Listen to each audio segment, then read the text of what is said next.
Beautiful flowers, aren't they? I will, oh, it says 6:29 up there. I guess I'll wait till 6:30. It is 6:30. My computer says 6:30. That also says 6:30. Mine does too. Davis, I need your co-host in case somebody's trying to get in. Anytime. Oh, good. Okay. I will call this meeting to order at 6:30 on Monday, September 11th, 2023. Welcome, everybody. Welcome in person. Welcome to those online. We're glad you're here. The first order of business, is call to order. And we did the tour already. Are there any changes or additions to the agenda?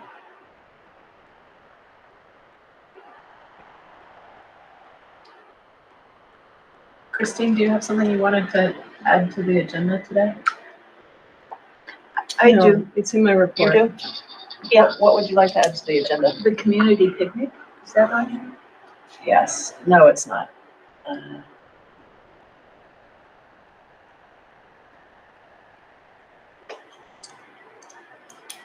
Okay. Has everybody had a chance to read the minutes from our last meeting? Yes. I'll take a motion to approve the minutes from our last meeting. So moved. Second.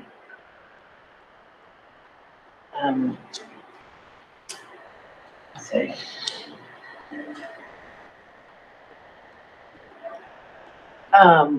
Is there any discussion over the minutes? No. Okay, since we're all here in person, all those in favor of approving the minutes from our last meeting, please indicate by saying aye. Aye. I abstain. I wasn't Okay. here. Yep, okay. So that is. Thank you.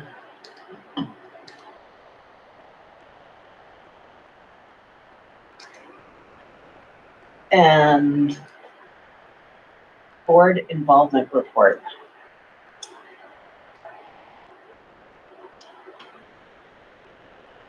Davis looks like he is ready to report something. Sure. And this is where we normally, like, if I'm getting my usual lunchtime thing. Yeah, that's what I thought. Megan had asked me earlier, and I was like, I think that's what that is. So I have not gotten back on my lunch drop-in schedule yet. I need to touch base with our various principals and do that. And actually, I got to talk to you too, because I'd love to come out. It's not much further for me, actually. Can you speak up a little bit? Oh, I'm sorry. Yeah. There's a microphone there if you like it. I'm just mumbling too. Anyway, I did get a chance to drop by the open house for, I think it was, what was it, K5? It was the K5 open house? No, it's K8. I take that back. Oh, it's K8. Yeah. Okay, yeah. Yeah, and that was a really, I had not been to that before. It was really nice to see it happening. A lot of people just getting together and chatting, and students getting a look at the building. I got to chat with some of our new teachers who were setting up. So, yeah. It was a lot going on, so I didn't get to chat with students as much as I normally would during my lunch drop-ins, but it was just great to see it happen. And I saw Rebecca was there as well. Really fantastic event. It was great, and it was really fun. I've seen, there was a family that I know that were homeschooling that brought their children, that had registered their children for the schools. So that was pretty exciting, and you know, I know they've been very careful, excellent parents and good teachers. So it was great seeing them and great seeing the kids, you know. So it was it was great just seeing the kids were just so excited. Yeah. They were really excited to be there. That reminds me, Sergio, or Principal Simunovic, how did it go with the new family who brought their kid to kindergarten? It was fantastic. We had two open houses that day. The kindergarten open house was 1 to 3 that afternoon, which we do just a little earlier. And then we had the K-8 open house. The kindergartens were open in the evening as well. And it was wonderful. It was really nice. And I think stress and anxiety relieving for new families, certainly, to be able to come into the building and see the space before school started. So we certainly learned a lot. I'm sorry, I asked you a really vague question, and I apologize. What I meant was, how did it go with the family that we made the exception, or not the exception, but we had Oh, discussed? okay. Doing great. Doing super great. Great. Thumbs up. And I also came to the, was it the open house for all of the teachers? That, and I know I saw Elizabeth there later on, but that was really an eye opener. It was just great to see all of the teachers, a lot of new teachers, but also it was wonderful to acknowledge them, what was done by administration in terms of acknowledging their time here and acknowledging someone who was here 45 years. That, whoa, I said, wait a minute, 45 years. That was just touching. Yeah. That was wonderful. And it was nice that it was all of the whole supervisory union. Yes. That was good. We're better together. Usually. Okay. Public participation. I don't see any members of the public here, but you never know. Bill, would you mind reading the? Not in the least. Public comment is not legally required, but we believe it is crucial for us to hear from our community members about their concerns over issues. Through these meetings, our board models for our students how to conduct public discourse, and that the board and members of our community can approach controversial issues in a civil and constructive manner and can demonstrate mutual respect. Having said that, please note that the board is here to listen. The public comment period is not designed for discussion. Please start by identifying yourself and what town you reside in. Thank you, Bill. Are there any members of the public? Who? I don't think there is anybody here. So. Okay. Administrative report, starting with Jim Taft. Yes. Jim has two things he's gonna talk. One is the green moss. Do you mind coming and sitting over here? No, I'll come anywhere you like. Thank you. As long as that camera can't see me, I'm happy. Okay, so thank you for having me. I was asked to come to report on the black greenish stuff on the building at Windsor, which I had 2 or 3 companies in, and it's lichen. I hope I'm pronouncing it right. It's lichen moss. Yep. Lichen moss grows in damp, warm places that produce clean air. That, which I thought was funny. Like it grows in clean air. The I think the important thing for us as a board and for me as a maintenance guy to be cognizant of is that the third company that I called was a masonry company because it's growing on our porous brick. And when I first started here, I had a problem at Windsor, beyond where we're talking about, behind the theater. I looked in there and I go, that's a hole. So, and then I found out the hole was from people trying to pressure wash the stain of this lichen out because of the porous. So the explanation that I got is the porous brick that was built there could have had some chemicals put on it that would have stopped things from growing on it or not. So whoever made the decision decided to go with the porous brick that wasn't treated to keep stuff from that, like that, to not grow. So we, the maintenance staff, have tried to power wash it once, but I'm very afraid of doing damage to the brick. So it's probably more than that now, say 6 years ago, we took one side of the building. If you go to the back and you look at the double doors for the theater, if you look to the right, that's where people tried power washing it and they actually blew holes in it.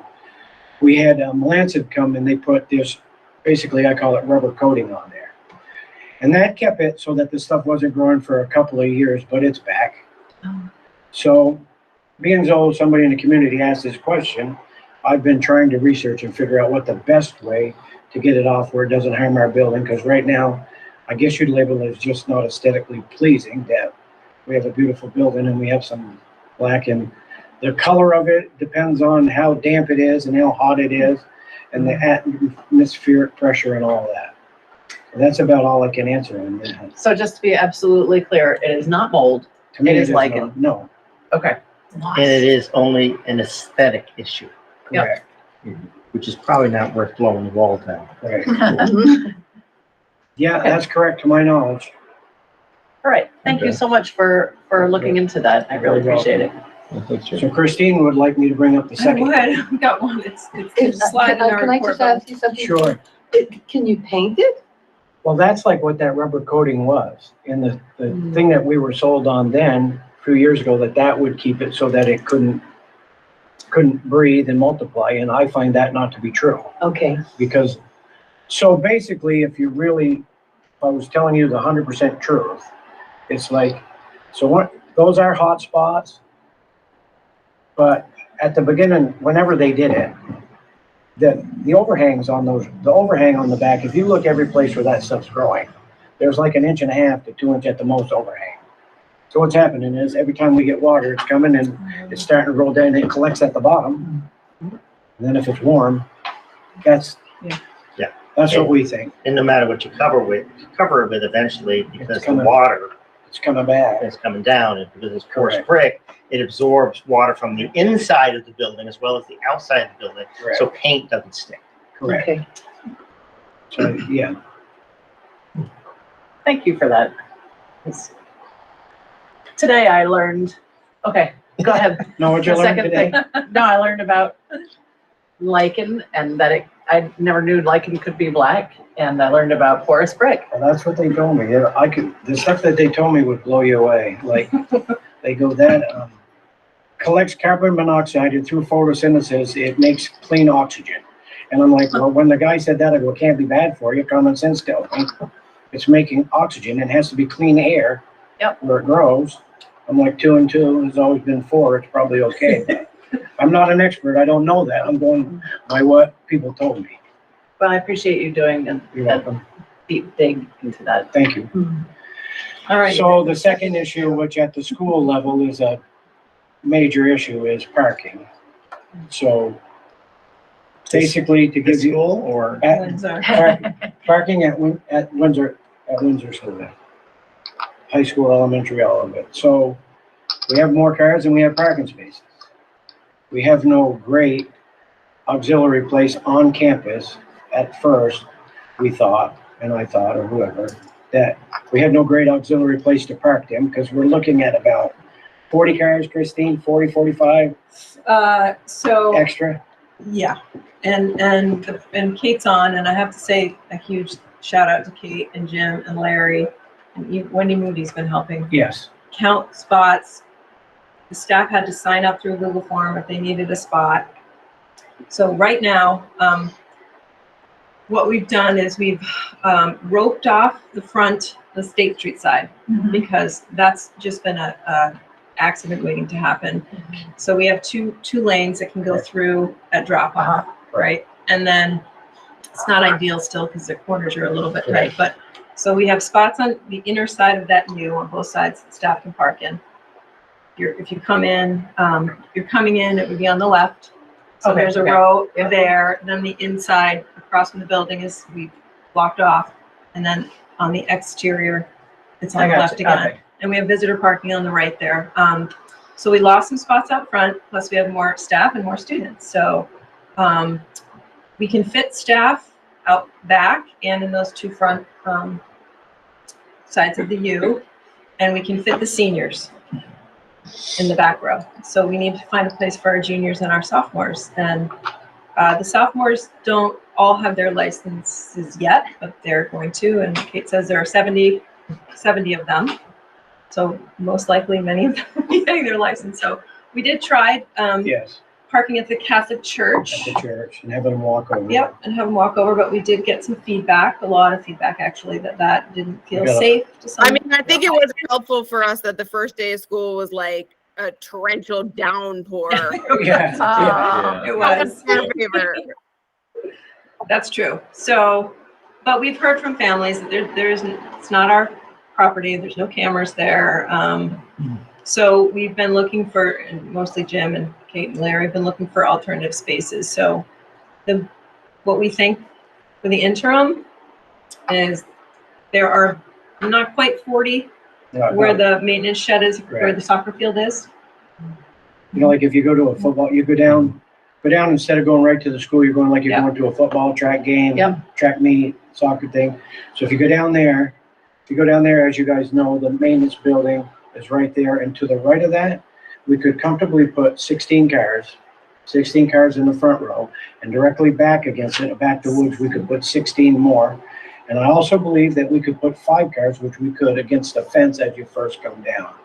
So that's Even in, I mean, I'm thinking about the worst part of the Well, year, even in well, mud here- season. well, that's where we came up with the idea of the Catholic Church, because if we leave that road the way it is now, we're always grading it and York raking it.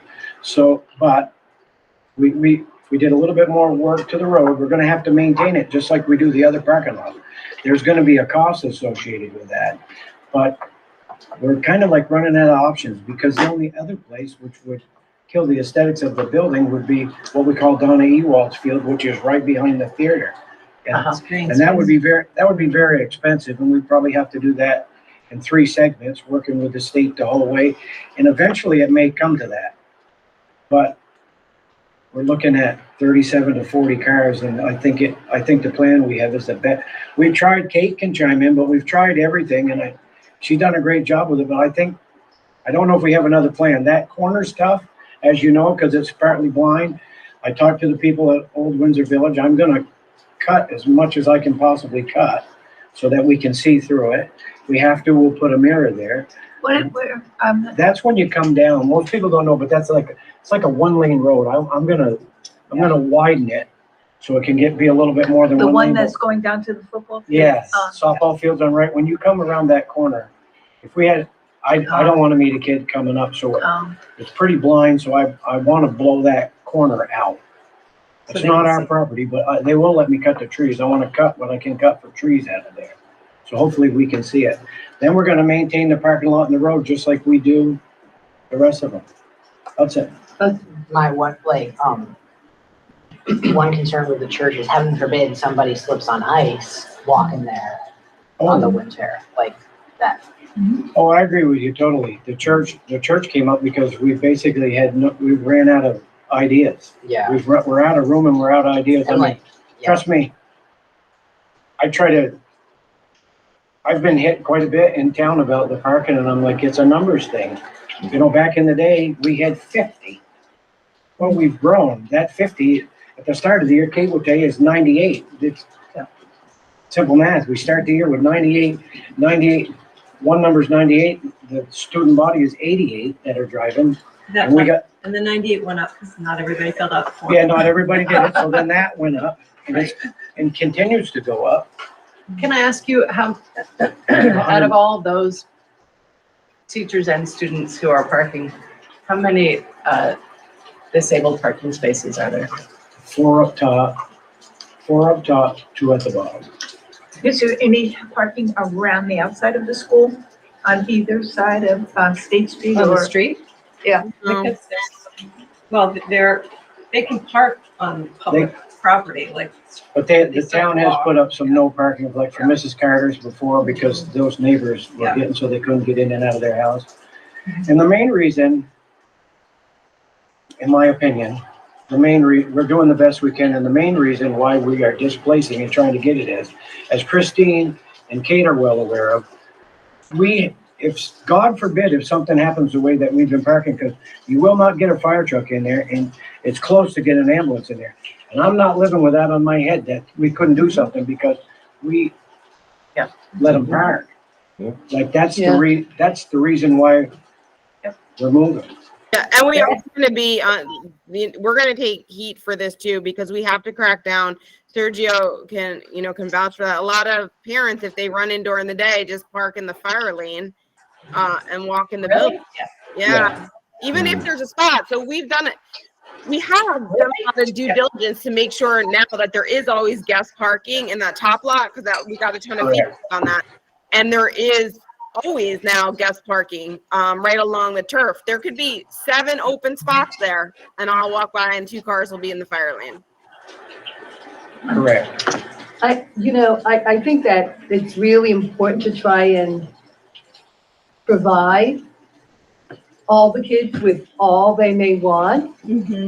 But at one point, I wonder, where do you draw the line and say, you know, at some point, we may have 140 kids driving, but Correct. do we we can't provide 140 parking spots. You do. I mean, I think it's like, where are we going with this? And I mean, already, it There's sounds like, in that bar, when we add the 37 spots, that only accounts for the juniors. So as sophomores get their license, that junior sophomore parking is going to be first come, first serve. So the reason we're giving seniors assigned spots is because one, we made it a senior privilege, and they might not start classes to third period, so they would never get a spot, and that we want to honor that as a senior privilege. But those 37 spots are going to have to be first come, first serve. Last year we had 19 seniors park on campus. This year we have 37. And our freshman and sophomore class are, yeah, so you're correct, Rebecca. It's just going to get bigger, and there has to be a limit, and that's okay. You know, when we do things, we call surrounding schools all the time and ask what they do, and it's 50-50. Some schools say we provide parking. Hartford also has a parking problem, and some school like Stevens say no, we don't allow any students on campus. So it's 50-50. but I agree with the senior policy. I think that seniors do, you know, they deserve it. And so I'm not even questioning the senior piece, but I'm talking about soon you'll have freshmen with licenses. Oh, okay, you know, but I think that we really, you know, you can't create a dangerous situation. It really is not. Carpool. What do we think the Or bus. likelihood is? And it seems like the likelihood is pretty strong that eventually there's going to need to be a lot put in on that field by the theater. I mean, I guess if we know that that's something that's going to happen now, I'd be interested in seeing what the kind of rough plan of that is, like how that might look, you know? And we talked about that, but Yeah, it may not not. like an actual Well, blueprint or something. Jim can Just, yeah, just elaborate. The state may not even approve that space as part. Sure, yeah. So we didn't want to put money into it because we would have to drop a lot of gravel. Yep. And then have the state say, actually, no, you can't use the space. Yeah. So- We've got about, if we had the time and the resources to start that on a 2 or a 3-phase plan, the first phase of that plan would be, that I've got with people, is we'd have to remove about 30 loads from the field to get down. Yep. Then we're bringing it, so you figure if we're removing, we're bringing back to get back to grade, you know, and they roll it and all that, and then we could probably park and try to maintain it through the winter, you know, but it's a big dollar figure, as we all know. And then from there, and then if we pass through all the state stuff, which I'm pretty sure we're gonna need another culvert in that parking lot, because the way it's gonna be to grade and flat. There's one coming down the hill and one at the dirt road that we're talking about pulling in. Yep. So I'm pretty sure we'll have to have another culvert, which is gonna include a lot of red tape. So I mean, we're gonna have a lot of money. It's something we may have to do, but it's gonna be a major capital project. Yeah. And the question is, how high of a priority is that for us compared to the other educational and otherwise goals that we have? Sure, yeah. Is student parking a really high priority? For the students, it is. Well, maybe we should consider, someone said bus. A bus, I mean, maybe we have buses. We have buses, but their kids are in after-school activities. The buses leave after school, and we don't have a late bus? We don't have a late bus. No. And to be honest, I don't know how many sophomores, juniors, seniors would take the bus if they. Hudson, you can speak to that. No high schooler wants to take the bus. It's not that, That's fair, but we it want seems them to, but it's like, you know, we really do need to look at That's what. fine, but Yeah. it's a, I mean, that's a real privilege right there Right. compared to, and it's a privilege for people who can afford a car. And it's not really, and it's not fair across the board. And, and is it more important than hiring other teachers or doing other things that would enrich the actual, Or replacing roofs. or replacing roofs? Yeah. Okay, so may I say something? Yeah. So there's the way that we think things work and the way that they work. So we have, Principal Ryan has worked very hard on the plan of parking. Wendy Moody's done a good job, and I've tried to help him out with different ideas and different ways we can do it and make it safe. And everybody's done a great job, but here's the way it really works. The seniors start school later than the others. So the very first day, I called Kate up and I go, look at that, the parking's perfect, there's nobody on the hill. Well, little did I know, in my job, I wasn't paying attention to that the seniors aren't coming till a while later. So the next thing I know, we've got 12 cars going up the hill. And then it got up to 18. So now we've got the problem of a fire or an ambulance, an emergency vehicle coming down. So my experience has been this. If we provide them an alternate spot is safe and the best that we can, we'll try our hardest to make them use it. If we don't provide them that, they're going to park on that hill tomorrow morning. They're going to park on that hill. No matter what, we're going to have to remove them or spend all day asking because they are going to park on that hill. So, They're going to park there. Unless we block it off.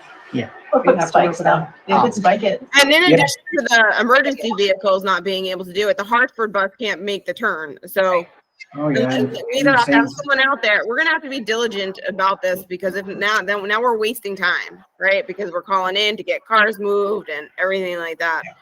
Well, I think about like community events too, and that's kind of why I Yeah. like it. Yeah. I know that when thinking purely of the school day and like school administration based activities, right? Like, yeah, there's other things we need to do, but I've been to a couple major community events down there. Yep. I mean, the cars are going all the way up, Yeah. both Yep. sides. Correct. Like you got to show up like 40 minutes early to get a spot. I mean, it's Yeah. it's maybe not the highest priority, but certainly not the lowest either. Well, yeah. Now, the truth on the community events like that is I've been to most either coached or visited basically every high school in Vermont. And the thing that the people of the town of Windsor may not like to hear, but that is the truth. You park where they tell you, when you go to Oxbow to an event, there's the parking lot, you park there. We are too good to people sometimes about where they park. Instead of saying, we can't do this anymore, you have to park there. well, and that may be a kind of thing too, where we need to do something like use the Catholic Church parking lot for events, or like Correct. find, maybe we can get a shuttle for that. It's a whole other conversation. Correct. But I know that's the ones that I've been to. That's felt pretty unsafe with those Correct. things. There, I've thought Oh, I about agree with you emergency 100%. vehicles, and I've seen the exit pattern. It's rough. Yeah, It's dangerous. it's very dangerous. Is there any way to widen that road going up? Yeah, a little bit. It'll have to be on the left-hand side because we got the bank, as you know, on the right. So we'd widen it as far as we could, and I'm gonna take down as many trees to try to make it safe and do the best we can with that parking lot if that's what you guys want. I don't see how we have another choice right now. Could the edge of the softball field be paved a little bit? I don't know. That's a great question. And Larry brought that up too. The problem that I see that I've talked to the state about the softball field is, and Rebecca we were talking about this on the way in. Mm-hmm. There's 2 wells from Old Windsor Village on that. And the other thing is that field is actually below grade, below level. The brook's here and the field's here. That's why it stays wet so long. People go, you do a great job. You do a great job putting the water on that field. And I'm like, we never put water on that. It's wet all the time. The spills are Grass seed grows. Grass grows because the sun comes out and it's wet. So we've got a temporary solution for now. Okay. And we'll try it and we'll keep you informed. And We need a parking garage. yeah, right. Yep. And just thanks to Jim and Kate and The state Larry and Wendy that. and Would you mind if I came over there and you walked me through it? No, Someday. I'll gladly walk you. I we've called up done it Christine. many times. I called up Christine and said, you're going Let's on a go. field trip, hop in my truck. No, Okay. absolutely. Just Yeah. call me It is Okay. nice to anytime see you it. want. Can you let me Okay. know? Because I'd like to Yeah. also see it. 'Cause I could do it on Friday, maybe. That's fine. All right, let me look at my calendar. Perfect. Just email or something. Whatever time Friday you guys Okay. want to, we'll do it. Okay, yeah, It I'd is, like it to is see good to see it. Yeah, Get it. yeah. And Yeah. We'll hold off till everybody sees Thank you, it. Jim. Okay, thanks for being here. Thank you. Stay Thanks, Jim. dry. Thank you. Thanks, Jim. Go back to Thank you. I'm afraid that one of the things that I wanted to put on the agenda also isn't on the agenda. I'm not sure how it didn't get onto the agenda, but so if it's all right with everybody, I'd like to go back and add one more thing which is, it's not really under items for discussion. It is. I wanted us to have time to talk about the YRBS Oh, yeah, survey yeah. and not just listen to Hmm. the presentation. Yeah, you did ask about that. I don't know why Yeah. that's not on there. I don't either, but, and sort of talk through what we can do as a district to address, what we learned from their survey. Mhm. So, And Melanie is coming to the SU meeting. good, but we're special. Yeah. We have the high Yeah, school. absolutely. We also signed the team up for Getting to Why, which is on October 19th. And we do have 2 adults from the school who are eager to go, but we would probably have another spot. And we have 6 high schoolers signed up to go so far. Which is great. That's great. And I will shout out to Mount Escutney. They pay for any school in Vermont. Did she say any school in our area to go? Yeah, I mean, it's so easy. Like when I asked them, they were like, "Oh yeah," and they were like, "We didn't even know. Tell me when the dates are." And they're like, "We'll send an email and say any school in our region, just send the bill our way. Don't even worry about it." It was so easy. Isn't that great? That is great. Hmm. Excellent. Well, do you think we should wait until after that to? I do, because I don't think we should take that opportunity away from the kids. Like they're Yeah. the there to learn about that. Okay. And to be able to present to us. So I don't want to take that away from them. It'll be on the agenda Okay. too. People Yep. can- Yep, okay. But I just want to make sure that, here's my concern. My concern is that that's going to be in late October and that our budgeting process will already be underway and we won't be able to work it all into the budget, if that makes sense. Because it's, I just want to make sure that it all is actualized, Well, right? we're gonna have our first meeting on Friday, and maybe that's something, we're just gonna have this conversation on big topics. Yeah. And that's something that can come up at the meeting. Okay. Makes sense. All right.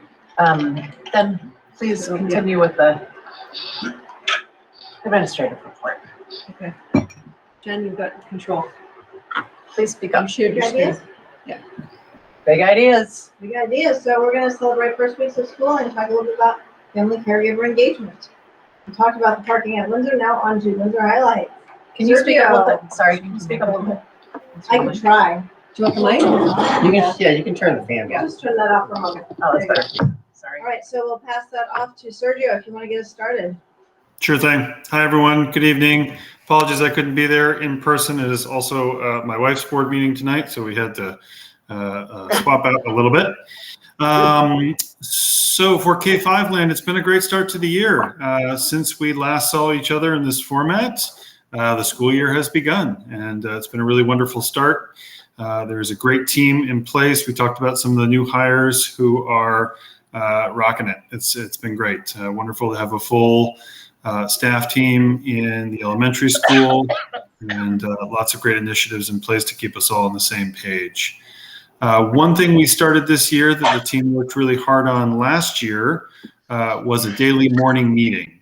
We've begun that this past week, and that's a meeting to start each day. We do it through Google Meet, through each classroom in the school. And it's just 5 minutes for news of the day, a highlight of Leader and Me. We run through the menu and a few quick community building things so that we can keep our community, again, all on the same page. It's been a lot of fun. That meeting shortly, this fall, hopefully, will transition to being a student-run meeting. So our elementary school classes will take that over. They'll take ownership of that meeting on a rotating basis. Hopefully they'll let me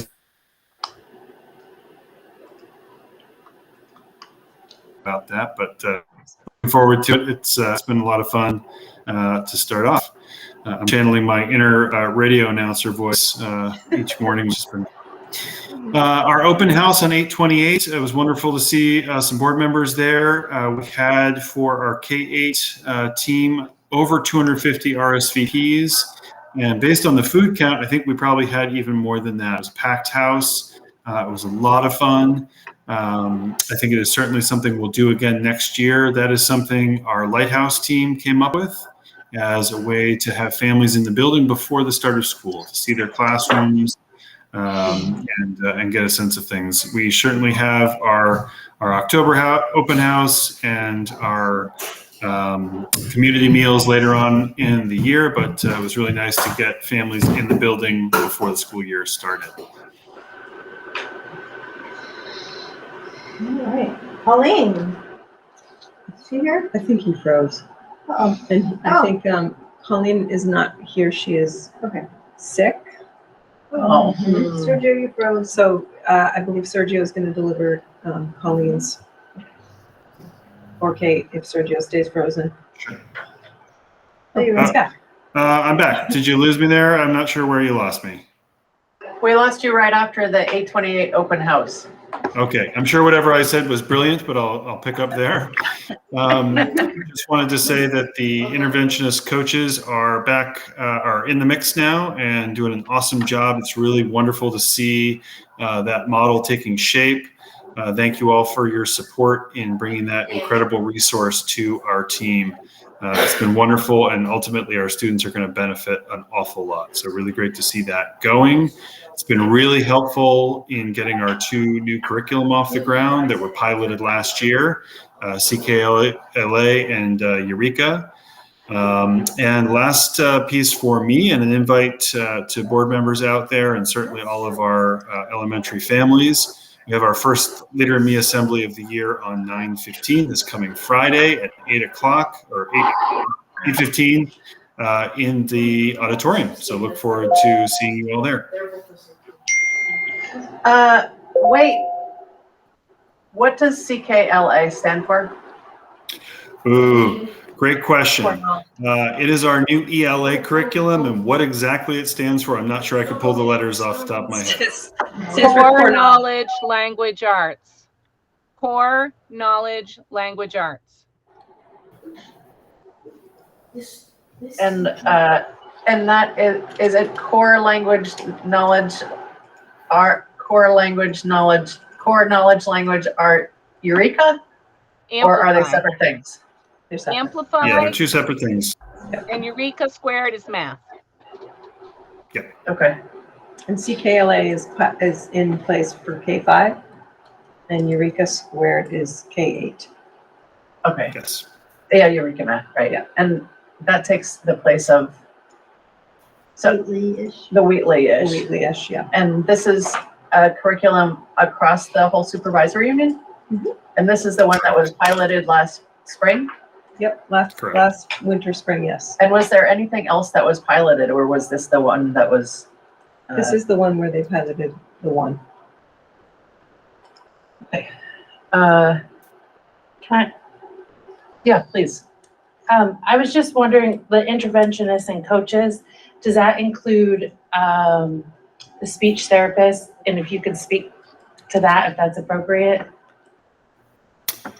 Yeah, no, not necessarily related. The interventionist coaches are tied to our MTSS system. Speech would be a service provided to students who have that as part of their educational plan, be it an IEP or otherwise. So they're different resources, but wonderful resources to have. And how many interventionists versus coaches what's the difference between an interventionist and a coach? Sure.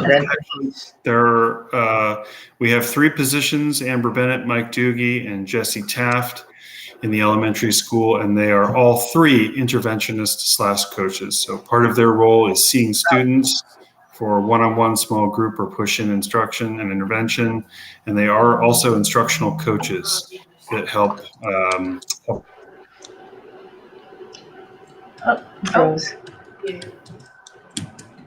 Okay. Thank you. Can you get speech therapy without having an IEP? Really hard. Not legally. Yeah. Okay. So what if a student needs it? Sometimes what the Then speech, I guess they need to go through the IEP. they do, there needs to be a screening. Sometimes it works if the speech pathologist is able to work with a small group. You might have a student on an IEP and one that's just there for a short period of time. I know that we've done that. I think that's legal. Yeah, you can get away with stuff, but But typically it's yeah, not a if student you, with them. yeah, the speech, I mean, not so much as illegal, it's just budgeting not appropriate because speech pathologists are paid by the special ed department and pull funds from the state. So they're not supposed to unless in a So you would go off activity. on your own and get a speech. Yeah, They would Maybe not but doctor- those particular rules are being lessened as we move forward and the state looks at changing the funding policy and procedures for special ed. So So it's more integrated. it's more So- integrated, yeah. Here's a question. One of the questions that Megan has is about the remote SLPs. I guess there's only one remote SLP. There's one. What And is it's that? for speech language pathologists. Oh, okay. And, sorry, and they live in Pennsylvania. Sorry, they live, I believe so. yeah. Yep. And they are working both at Albert Bridge and at Windsor School. And I think Weathersfield. I Okay. think. I'm pretty sure that's what Yeah. Well, it's two schools, so I could be wrong. And Katie can speak to it at the SU board meeting, certainly, but I can, Well, my question is, Katie would have to talk about it at the SU board meeting, but my question is, how inside the building is that supported? Because it would be supported by regular building staff, right? yes. So what does it look like here at Albert Bridge and what does it look like at Windsor? Have you experienced So it? here at Albert Bridge, we actually start on Wednesday, and we have a schedule of myself and social emotional interventionist stepping in to be that person. And hopefully at some point we'll be able to shift it to the only full-time special ed para, if it's a special ed service. And Of course, dealing with schedule issues. okay. And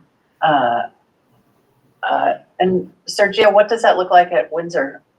Yeah, a couple different ways it will look. It starts tomorrow for us at Windsor. We have a support staff member from special ed who will be supporting Kirsten, who is our remote SLP. And there is a space in Windsor where they can use. And again, it's going to be dependent on what it looks like for each student in their plan, where exactly they do it, but most likely they'll be in our speech room on the second floor. Okay, so the support staff or the staff that is supporting the remote SLP are familiar with the work of the. I don't believe that to be true. I think they're just there to support the student and the SLP will do the direct instruction. Correct. Now that person's here, but they're really to make sure the student is there and the student is supervised and. But they're not going to leave the student alone. Right. They're not. They're going to be in the, okay. The problem I have with that, and I know that it's not easy to get these folks, so Yeah. it's not, but it reminds me of ESL also. Yeah. Where you don't have an ESL person, you need it. Yeah. Jen knows that really well. You need it because, they have the knowledge. Right. And the support staff, it can sometimes be frustrating for them because they Yeah. really don't have the understanding of the entire understanding of how to approach the child. And so that comes at a cost to the child. And that's my concern, but I know how hard it is to get. I mean, it's the last resort. I mean, we were not able to get an SLP. ESL, you mean ELL or? ELL. ELL, second English language. as a second language. It used to be ESL. Solar active. Yeah. Sorry. It goes so long I've been out of it. But yeah, and that's what concerns me, and I'm sure it concerns the parents also, and, it's a big loss. Yeah. But I know how hard it is to get those. And we're gonna funds. see. We haven't done it before. I mean, Okay, I, like my questions, and I shared it with many of you, are around what happens if the child is not succeeding? What's that gonna look like? What are we gonna do? Right. I'm immediate concern for my own child.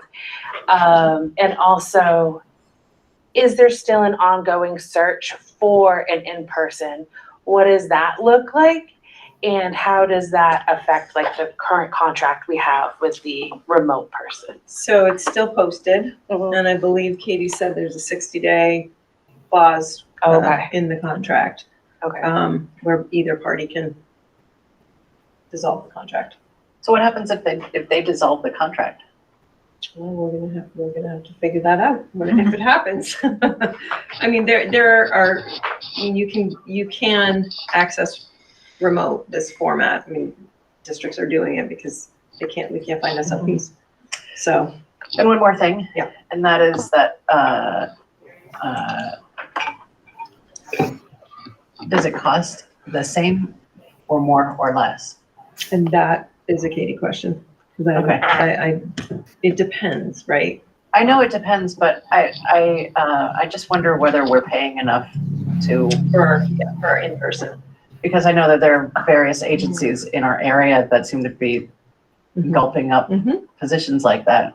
And so if we paid better, would we be able to recapture some of That's that? a great question. I do have one other question, and I think this is probably better for the SU, but I'm still gonna say it, we can save the answer if we need to. Sure. Is, what happens if a child really, and I know we're just starting with this, but really is not succeeding at Windsor or Albert Bridge Mhm. with this? Is there gonna be an option for them to go to Heartland or Weathersfield that has an in-person speech therapist? I think that is a Katie question. I think we're gonna do our best to meet the needs of every child, and those needs are gonna be different. So I would anticipate we would problem solve and figure it out. But there is district policy for such a case in which a particular building has the expertise or the resources.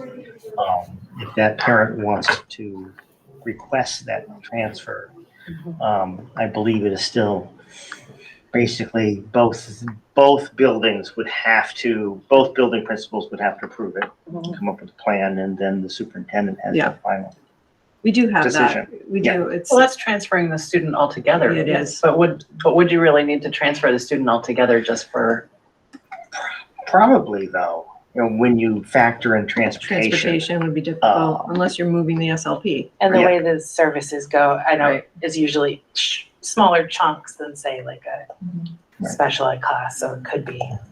Yeah. I could see how it'd be hard to take a child just for 20 minutes a day to get speech therapy. Right. Be gone for an hour and a half, yeah. Right. And then there's also the question of whether it's the speech and language pathologist or the remote part. Is it the person or the, right? Right. Mhm. So we're gonna keep a close eye, obviously, and keep talking about it. From what I've heard so far, the person, Kristen, I think. Kirsten, she's been reaching out to families and connecting and wants it to work, so. She's very we all want it to work. excited. Yeah. She's like very enthusiastic, very excited to take on this challenge, so. Yeah. Yes, Hudson. Is this person from Pennsylvania, like an SU employee or like contracted Contracted, through an agency? yes. Okay. Okay, sorry. Sergio, are you gonna deliver for Colleen because she's sick, or the middle school news? Sure, I think either caterer I can. Either or. I don't know what your plan was, so maybe it's Kate. Sure, I can do that. So middle school clubs are getting up and running. I believe this is in addition to their passion project. It's cooking, crafting, stop motion video, and event planning. And these were student chosen clubs. Our 6, 7, 8 grade levels are going to farm and wilderness Thursday and Friday. Our 6th grade goes for the day, and our 7th and 8th stay the night. Sergio and I will be probably live dueling tomorrow to see which one of us is going to go stay the night on Thursday now. Jen said she would do it. Oh, man. You? Jen, So are our 6th graders going? Our 6th graders are not, why aren't our 6th graders not going? This wasn't part of the discussion. We haven't had.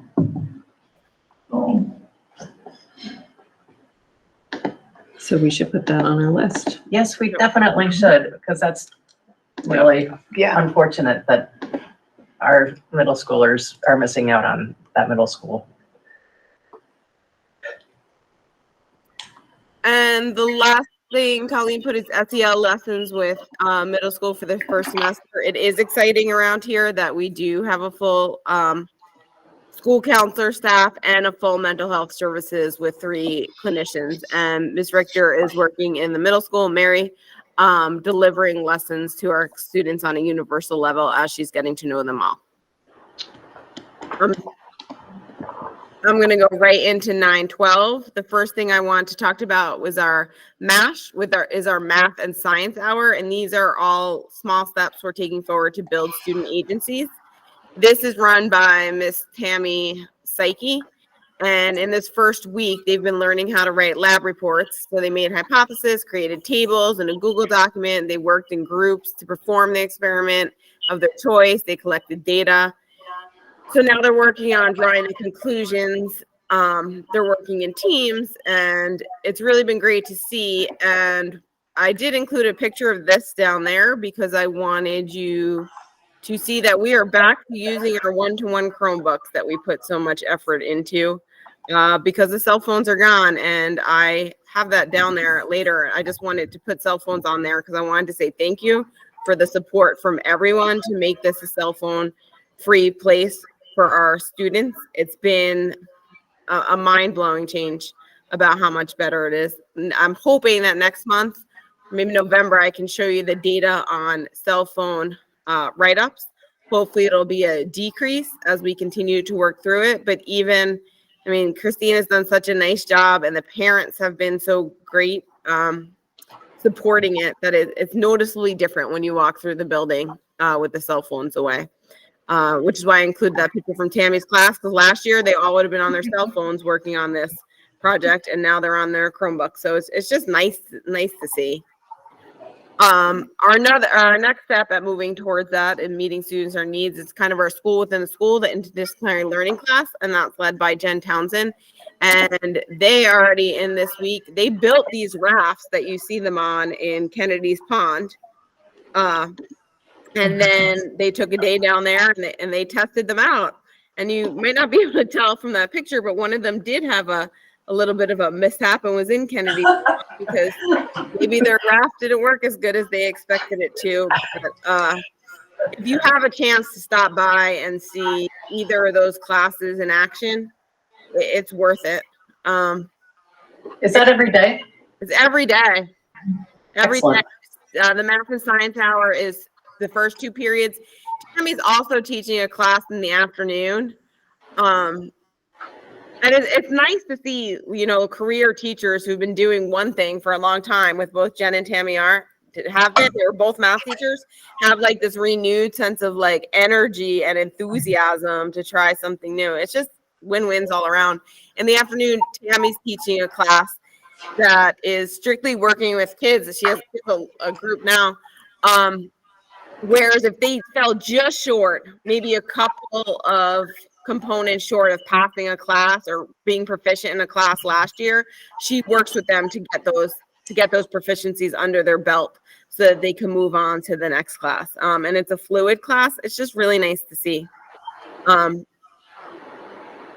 got an email this morning that I threw on here because lots of times we get complaints, right, and feedback.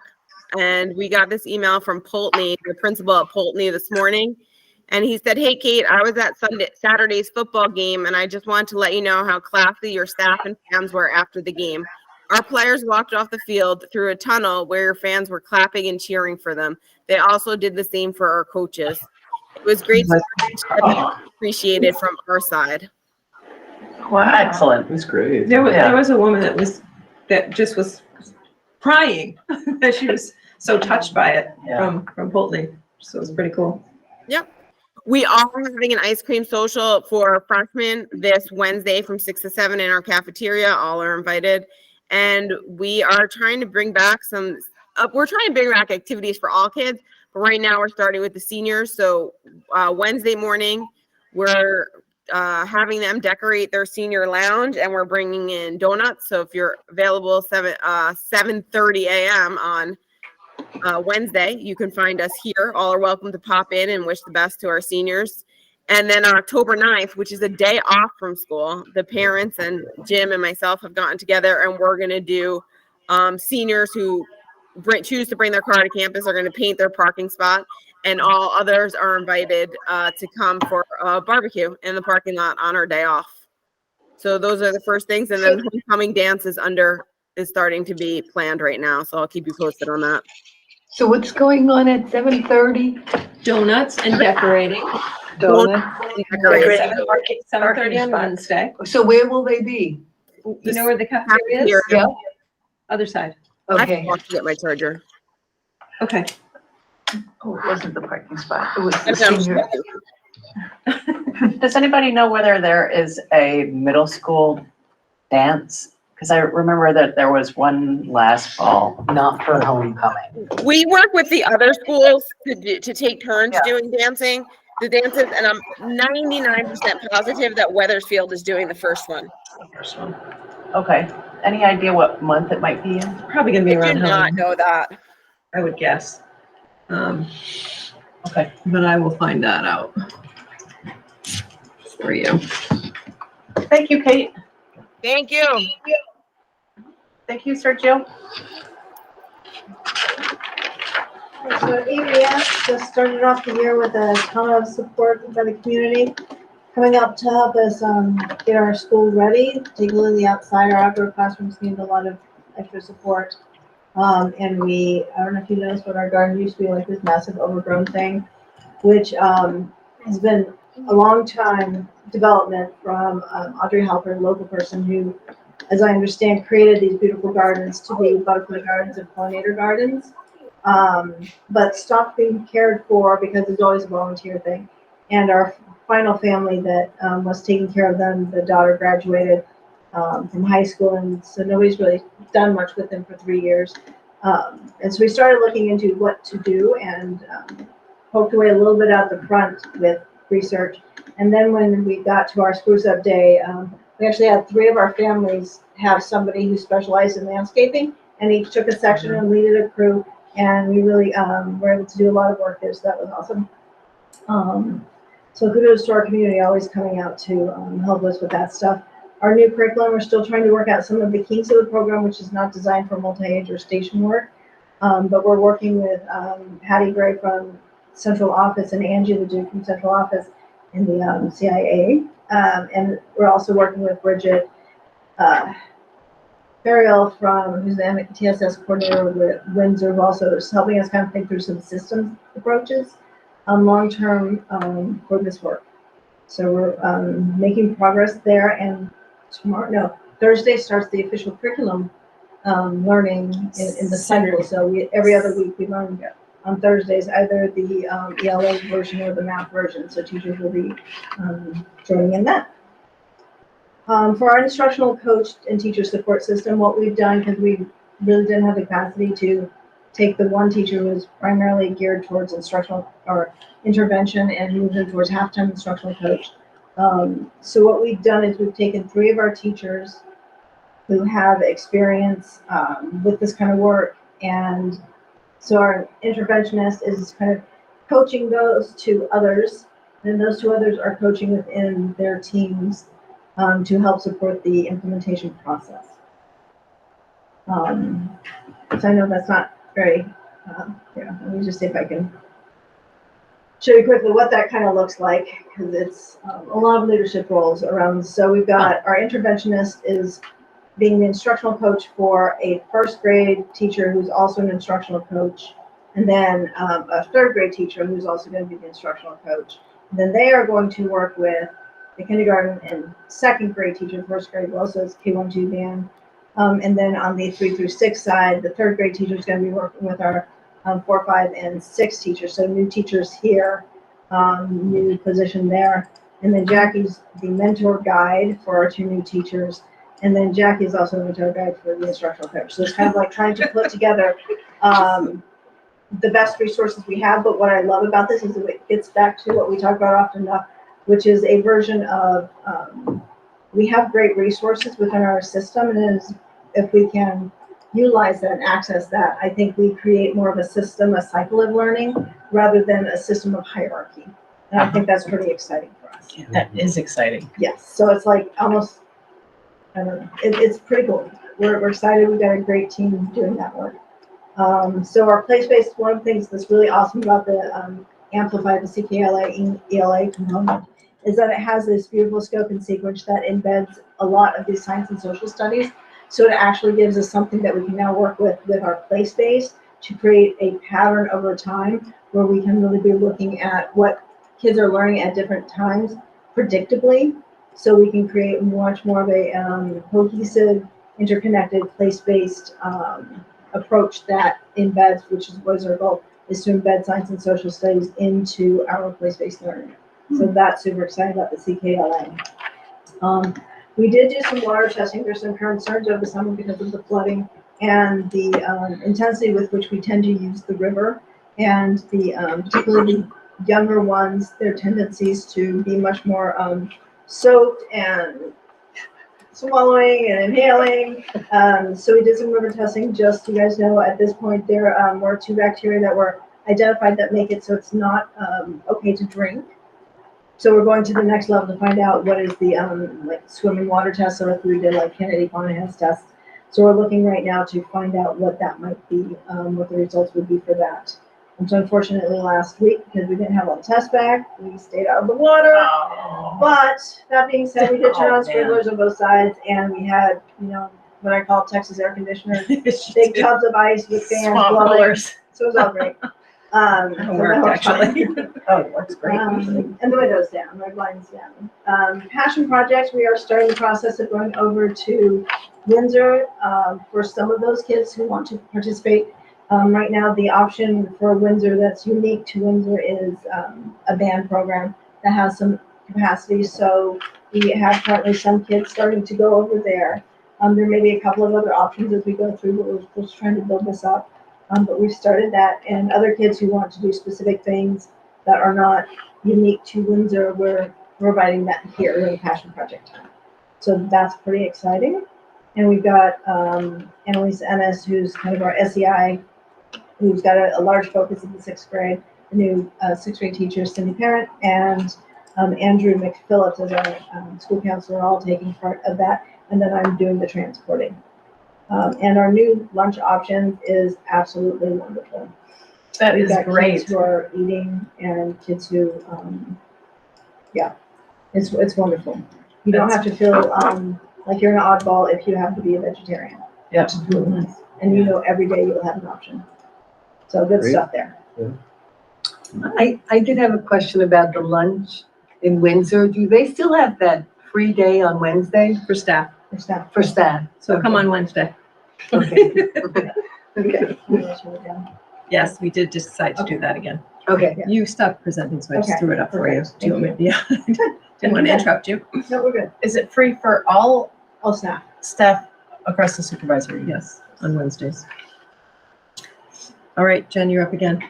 Okay, so district, district choice. This was asked last month. You weren't here, so we couldn't speak to Yeah, it. thank you guys. I was on vacation. Yeah, It was a good one too. it was beautiful, and nothing like leaving your computer at home. Yeah. And taking your email off your phone to actually just be able to enjoy the moment. So that was wonderful. Sorry it was so late in the summer, but it was for a good reason. So interdistrict choice students for this year, what we have one 5th grader who is a West Windsor resident who is attending Windsor. And then at ABS, we have 2 kindergartners who are here. We have 1 1st grader, 4 2nd graders, 1 5th and 6th. And some of those were a continuation from last year, correct? Most of them are, Yeah. so 5th grader at Windsor is a continuation. One of the kindergartners is a sibling. Okay. One of the 1st graders is, hold on, oh my gosh, new year. I'll have to get back to the 1st grader for a minute. I think all of the 2nd graders are continuation. The 5th grader is a continuation. The 6th grader is a new one. From Windsor. From Windsor, yeah. Okay. Yeah, and one of the 6th grade and kindergartens come together, so that's a family choice to do it this way. You know, when I was driving, I was following the bus here, after bringing a kid back from Windsor, And it's really interesting how close some of those houses really are to ADS versus there. Yeah. And so really thinking about kind of those lines, it makes sense that we have some opportunities for, Yep. I mean, just for that transportation component, it's nice. Especially the people down on the, what is it, what is the name Yeah, I of think it? it's Brook River Road. something. Brook Road, yeah. Who can't get to Since it Windsor. doesn't, Can't get to Windsor. Who can't get to Windsor because of Irene. Oh. yeah, well, they can get to Windsor, but But they have to come all the way back here here. and then go all the way And then- back, yeah. yeah. All right, thanks, Jen. Quick update from Angie Ledoux on what we're doing with our HHB, which stands for hazing, harassing, and bullying. Oh, thank you. Yeah. I'm going Angie? to share my screen. Okay. I will stop sharing mine then.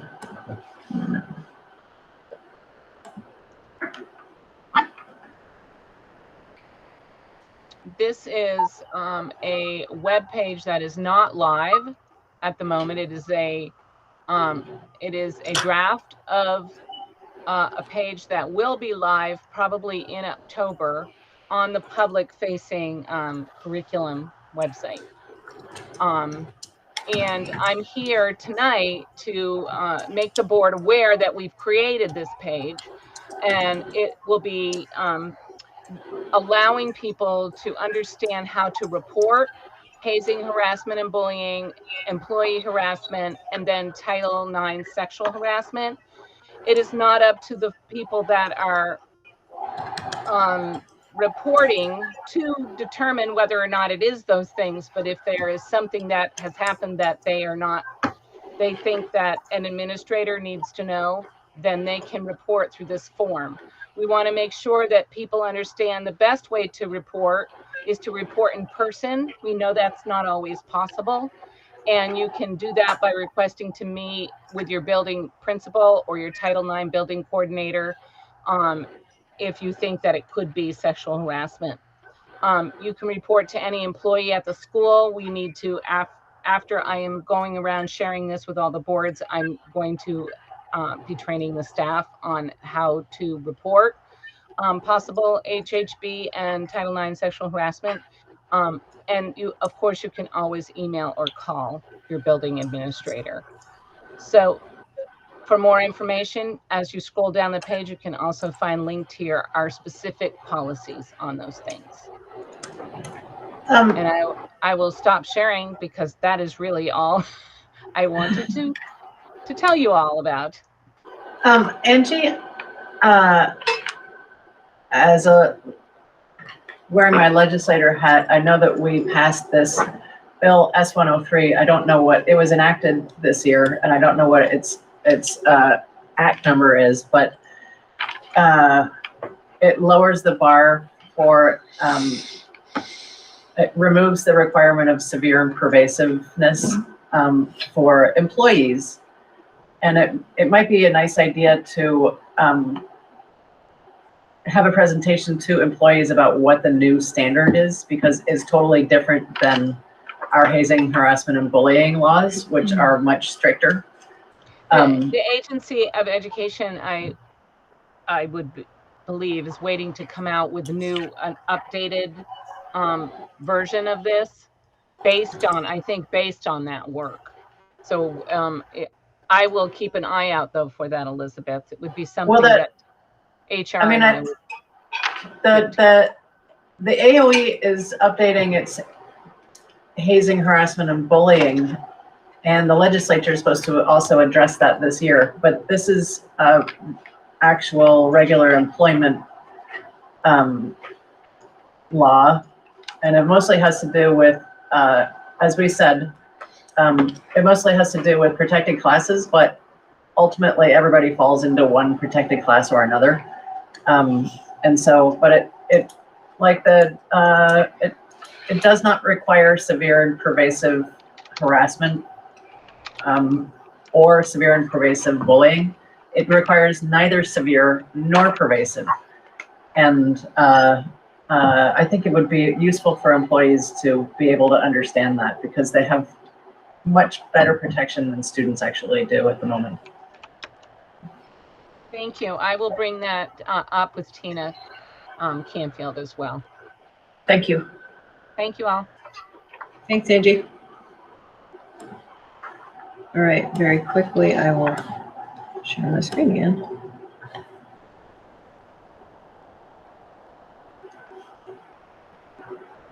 We're actually really pretty happy that we're putting a system in place for HHB. That's gonna streamline. Angie, I'm sorry, Angie, before you go, I have a couple of questions about your website.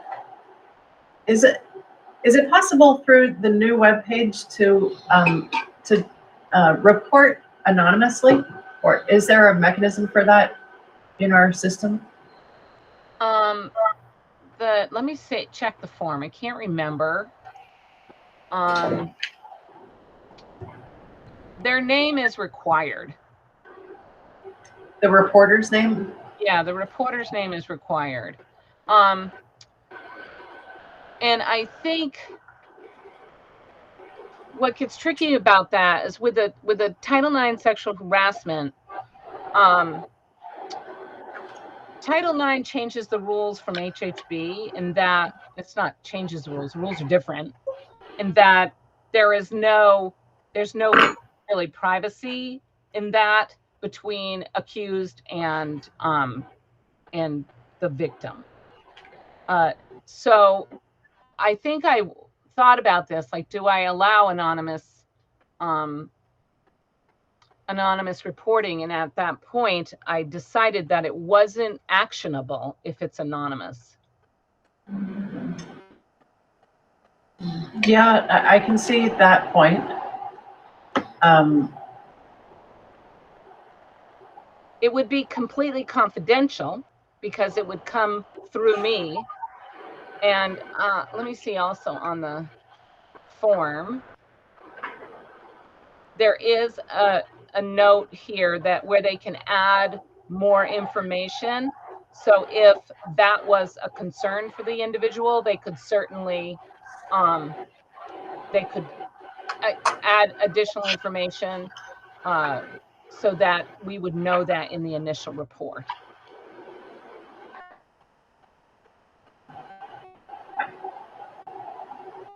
Okay. Okay.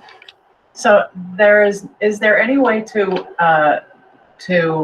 report observed hazing, harassment, or bullying without anonymously? Not at this time. I mean, I could look up to see how we might handle that. I think I understand what you're saying, because we want to, if there's a problem and people are so fearful of retaliation, then how do we make it safe enough that they could report? But that I don't know. It's I'll have to talk about it more and find out more about that. Okay, thank you. Thank you. Thanks, Angie. All right. I have linked my report, so I'm not going to go through all of it again because you're all on the SU board, so you get to hear it. I don't have to hear it twice. But I did want you to know that I am collecting feedback on the draft vision statement and the mission statements that we worked on last year with Mike Nicholson. I will, as soon as I have Weathersfield board meeting tomorrow night, I will send you all personally the link for feedback. It was in my newsletter, and I've had some good feedback so far. Hudson. Hi, Hudson. This is SU wide. Yep. And we don't have a mission statement already. We don't have we have a mission statement, but it does not reflect our new strategic plan. So how new is the strategic plan? We finished it in COVID 2020, I believe. And then I'm sorry, we finished our core competency work in 2020, and then we wrote the strategic plan following that. So I think it was 21 when we finished it. 20 or 21, Angie, you know. That sounds right. Yeah, doesn't that sound right? Yeah. Regarding the strategic plan, is it possible to kind of get an update on where we are with that, so that, we absolutely. can at least, we like keep it on our minds? And, yep. And I don't have it here this year. Last year I had the three goals listed and kind of tailored my reports to those goals, but we've talked a lot about, there's a lot in that strategic plan, and some of it we've been working on. We have a little report card that I can share with you where we're at with some of the activities, initiatives, whatever you want to call them, written within it. Especially since we're looking at budget and revisiting, what do we need to move forward? 2020, sorry. Formally adopted by the board I couldn't see the rest of her comment. October, In the November. fall. In the fall. In the fall. Yeah. Are we going to, or are you going to continue to work with Mike Nichols? Yep, he is back this year in he's going to specifically work with high school teachers this year to really move the concept of student agency forward. So he's going to be, actually he is in tomorrow, he's working with the administrators and high school teachers.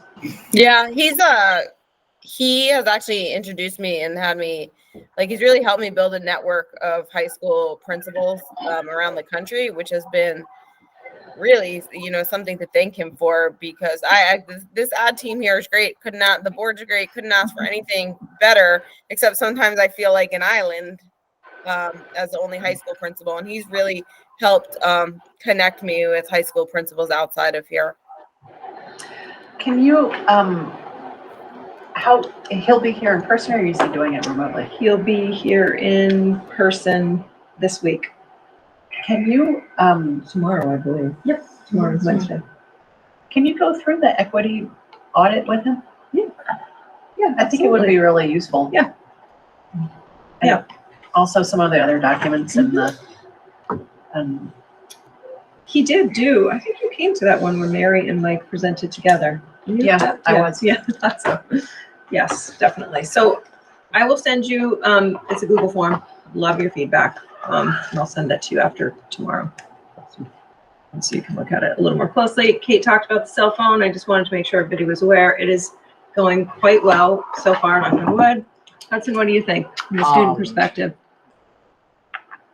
Do you want me to be honest? Yes. Always. I already see it failing. In what way? I think teachers are, kids are really sneaky. And sometimes I think teachers just get very sick of reporting the policy. Okay, good to know. And I see the kids getting away with it, and it's very frustrating. Has it improved since last year? It has, but there are a couple teachers who just won't say anything. Okay. And So that would be good for you to connect with Miss Ryan, Yeah. not in this meeting, privately, yeah, so that she can, but it's hard. Your perspective is a good start, Yeah. but there are to log into CCV, I have to use my phone. There are still some What's CCV? for Community College of Vermont for dual enrollment classes online. And you can't do it through your Chromebook? You have to dual authenticate. Yeah, Oh, I see. So you have to dual authenticate. So you have to take it out your phone to accept, but you can do it on your Chromebook. Yeah. I think that we're pretty, Yeah. understanding in that kind of situation. Yeah, Good start. that's what we tell, we do get feedback from parents. And every parent's biggest fear, myself included, is what if there's an emergency? And that's why we took the route that kids can keep their phone on them, and we're not asking them to lock it up in a locker or anything like that. So I don't ever want there to be a situation in this building where we are glad that the kids have their cell phones on them, but they will have them on them in case there is something like that. But we know they should. That's been a good peace of mind to parents, and to also say we're reasonable people here. The intent of the cell phone policy isn't to catch kids. It isn't to get kids in trouble. It isn't for kids to serve lunch detention. The purpose of the cell phone policy is to have that distraction removed from the class. And I don't ever lose sleep over it, because I see every day what social media and texting does to kids. So if we can take that out of their lives for a little bit, I'm happy to be a part of that. Yeah, I'll be interested to hear within a month or two, How it's kind of going. in retrospect, because when you make any kind of like major programmatic change, especially one that represents a pretty big cultural shift, you know, to the extent that personal vices are really baked into culture in a broad sense. It's like quitting smoking. Well, no, it's yeah, and there's an addictive quality to it for sure. I think I'll be interested to see it in that with that kind of retrospect, because it also, you know, it's a behavior change for It a is. large population. Yep. So I think, you know, there's going to be hiccups. Like people are going to learn things kind of globally on it. Yeah. But I mean, I'm glad to hear that right away. It sounds like the quality of interpersonal interaction and communication seems to be, at least at the outset, going well. So I hope that's how it stays. Yeah, I definitely, when I'm in the building, I don't see kids on their phones, which is a plus. So I think also, just like what you did in the beginning of the school year, I think giving feedback to kids and even parents, and I think Kate mentioned that, you know, saying thank you. Yeah. You know, for just working with us. I mean, it is an effort, a community effort. It's everyone needs to be involved in this effort, and just thanking them, because it is a big change. It is a big shift. And I have to say, the parents have been hugely supportive, which has been great. Kate, Yes. what does lunch look like with them only being able to use at the high school It during doesn't lunch? look any different, in my opinion. Well, we made a couple of changes with lunch this year. One, we split it into 9, 10, and 11, 12. It's funny, you could really notice the difference in grade levels when you watch them dine and clean up after So we're going to visit 9 and 10 during their homerooms next week and go over cafeteria expectations. But I think that change has had the biggest impact on what lunch looks like, whether they know it or not. They're more comfortable, particularly our freshmen, in that lunchroom, and talking more. And I'm not quite sure that's a cell phone, because they're allowed on their cell phones at lunch, or is it that they're in more age-alike groups. We also upped from 2 people to 3 people on lunch duty, which allows us to have one either in the parking lot for sometimes our juniors try and sneak out as a senior privilege, or in the hallways, just to make sure. And we've held tight on the line of no eating elsewhere but the cafeteria, with the one exception being, I don't know if you saw student services prior to now, or if you've seen it this year, but right now our student services, which is right off our cafeteria, it's one large room and then a bunch of offices. The offices are all filled by clinicians, and then the one large room, we put a nice dining table and chairs in there. So for the people that the cafeteria is too much for, we've assigned adult to that room, and those students may eat in there. It's working. Yeah, It's I really think working. that's a really good idea. Yeah. And I mean, it's kudos to the staff. People want it to work. They want the change. The kids want the change. So it's been nice to see. Yeah, it's been great. Okay. I'll ask another time. Okay. All right, I will finish. Just to put a bug in your ear. Last week was a rough one. I had staff sending me pictures of the thermometers in their rooms, and it was almost 100 in one room. Yep. And they were good about it, but you know, and that was Windsor. Jennifer had her, what do you call it, Texas? She's one window unit in her office with a string of like fans all the way down the hall. It didn't feel as hot. I mean, Windsor has 3 floors. So I heard a lot from staff about the issue, and I guess the practice has been, if you brought in your own air conditioner from home, maintenance would install it in your classroom, which is a huge equity issue in my opinion. So there were some rooms that were cool, some rooms that had 2 window units that were not making, I mean, it was 85 in the room with 2 units going. So it is something that we should be thinking about in budget season. I don't anticipate climate change going away. I think we're going to be dealing with these weather patterns in the future. And with summer school, In the summer school, yeah. So I just wanted to float that. I have to say the staff were really wonderful, and we were able to laugh about it when I showed up and said, show me the desk that's 120 degrees. And they could. I mean, but I told them that I would bring it to the board's attention and that we would address it. Hudson. Like, it was unbearable. But Hudson emailed me also. you, I forgot you to could mention not that. do anything in that room. I mean, we were being baked hot. alive Which one was that? in the high school. And I really think we need to budget for every room to have an air conditioner. And that is a big expense, but let's not bake our students and staff alive. Right. And global warming's not Right, gonna go and I away. agree with you. This whole issue of equity, I know. I just have a hard time with a teacher having an AC in their room and me Right. not having an AC and my kids are not having an AC in their room. That's like hard. And if you look across the SU, I know this is Mount but Weathersfield School, all the classrooms with windows have AC units. Their board invested in them prior to me. I don't know when. Heartland, the windows do not take air units. They're just the windows aren't, you can't. So no teacher in Heartland has AC, or a couple of rooms.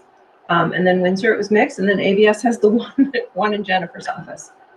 Yes. So, and this is more of an SU thing since Harlan, but I'd be interested if, I know portable units have become more of a thing that have a different form factor Yep. for the output. So I wonder if that could be a solution for Yep.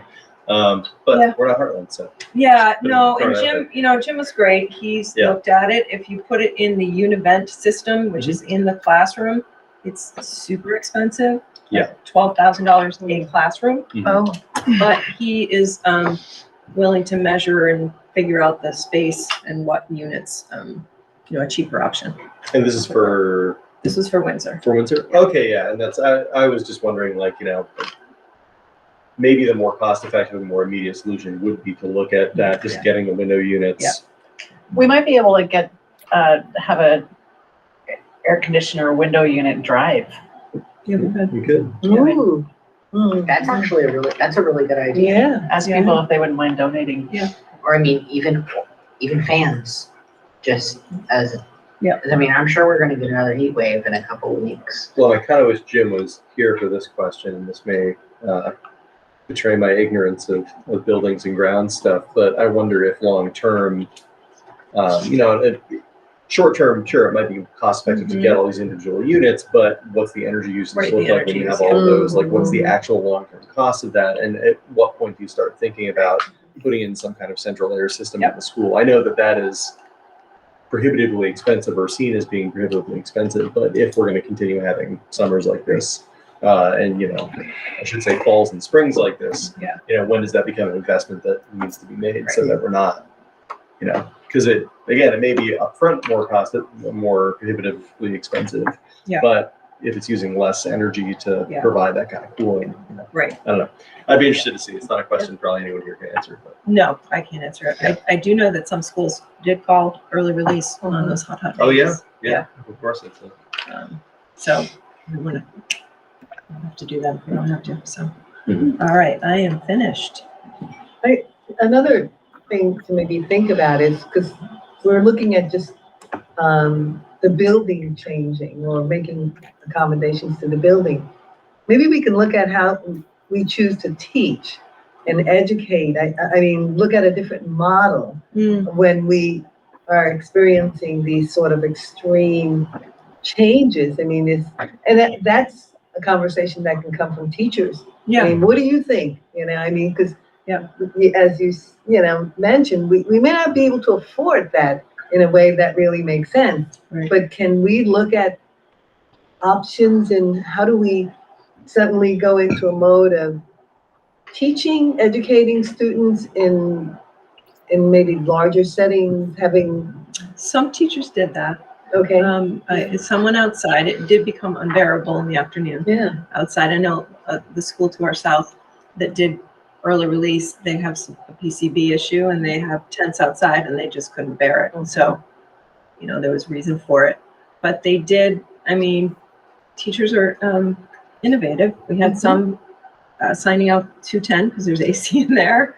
And the ones that had air conditioning, they were sharing their rooms. I mean, it was nice to see that kind of collective effort to help students. But yeah, I think a combination of looking at things in a different way and a plan for how we fix the problem, which might be a multi-year fix. Yeah. One question, I know there's a lot of sickness going around, so it's hard to say, but was there an increase in nurse visits during the heat? I don't know, actually. Nothing came across my desk, but I'll ask the nurses. One of the issues with that is the fact that so many schools rely on SNAP program, which isolates all that data into a single location and is not accessible to anyone but the nurses. Just the nurses. Oh, okay. Yeah. So to get nurses to switch from SNAP is like pulling teeth. It's just You've tried though? yeah. Oh yeah. I had the head of the nursing yelling at me in the meeting, crying as I asked one of her nurses to beta a different program just to try it. Change is hard for some people. No, nurses are not a flexible group. You can't say that. Our nurses. I know. Our nurses. Our nurses are great. I can say that. Sure, I can. It's my experience. It's my experience. My nurses have are been really flexible. Oh, The nurse's office is a popular place to be anyway. Kids love the school nurse. yeah, they do. Always. To get them to try a different software is Hard. Okay, so speaking of SU nurse health position idea. Yes. So this came up at the SU board meeting. So Yeah. you all heard it. We said we'd talk about it at the local board meetings. So just a couple reminders. It's a SU nurse system, which would be the nurses become SU employees, and we what's the word I'm thinking? Let's see. We've done it with special ed, transportation. Right. You know, Yeah. there's a we word. right centralized. Thank you. Yes. So our new nurse in Windsor worked in an SU that really had this model, and there was a lead nurse. And some of the positives from that are, from her perspective, you've got consistent messaging when there are health issues or things that need to go out to the public because you're all working together. Sharing of resources and in terms of buying things in larger quantities and just sharing across the SU when people are absent. You don't have to be out. The Heartlanders come and cover in Windsor for a little bit. You know, in that model, that would work. So. And one of the points I brought up is the fact that if there is a need for an individual building of some sort of emergency, some sort of health crisis, some sort of trauma incident, to have that staff be available to focus on that building without having them to worry about your employer. Yeah. So their district, they're each like. Mount Scottney has a nurse, Heartland has a nurse, Weathersfield has a nurse, and under Mount Scottney We have one two. here, one at ABS and one at Windsor. Why would we, but why? I'm not sure I understand what you're talking about. Well, it's the same. It was similar to the situation Give me a with scenario food. that maybe make. For food, for example, okay, and where one building was having issues because someone was out, and so because the cafeteria staff worked for each building, and Each district. each district, then their employer was the district, not the SU. The same thing with the maintenance staff. To be able to have those people employed by the SU, you're able then to Flexibility. flexible to move them from one building to another, for example, in the summer to focus on a single building, or if there is a real issue at one building and you need all hands on deck, then it's easier to bring those employees there because their boss is an SU boss. I understand you transferring this example onto nursing, but give me an example where all the nurses would need to be leaving their current schools and leaving them uncovered because they all need to be in one building at one time. I could see where it would be very useful if there is a type of outbreak, if there's for example, a teacher suicide within a particular building. That sort of extreme situation would need coverage for mental health as well as guidance there. But do you think the students would come to a person they don't know? They would just, It's staff too, in those types of situations. It's not Yeah. just students. It's just an all hands on deck. Sort of situation. And I know it's hard to imagine it being it. It's just that It's not hard to imagine it being that, but it's hard to imagine changing an entire system for an extreme example when we have had extreme examples, we have been all hands on deck. Right. I mean, We do it with school counselors often enough. right. Right. What And was we- that?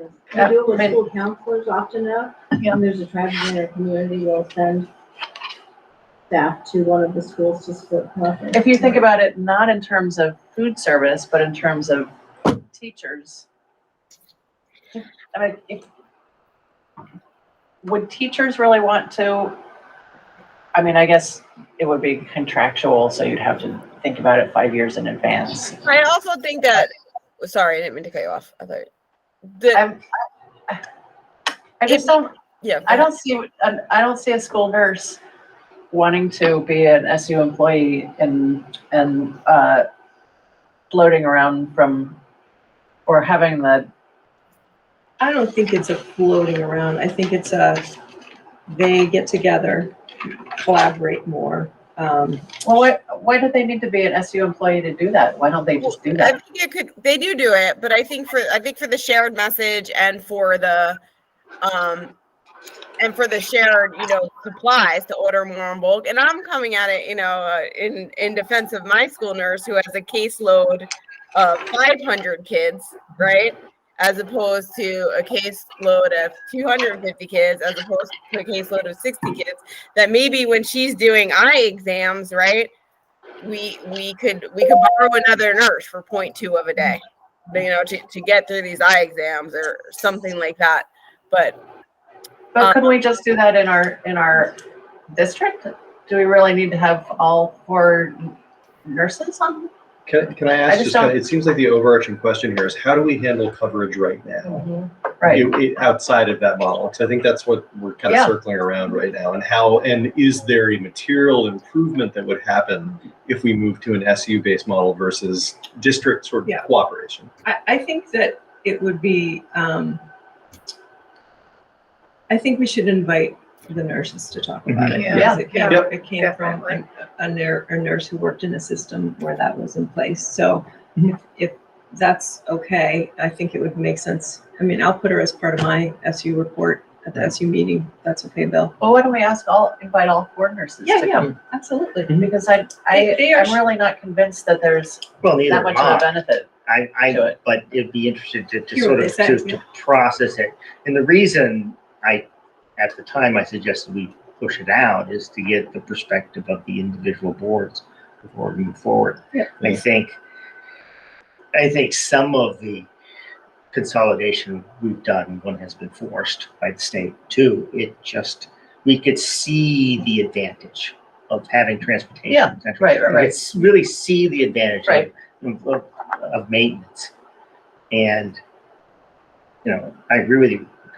I'd like to know I can imagine what the advantage might be, but my imagination is not going to even sway me.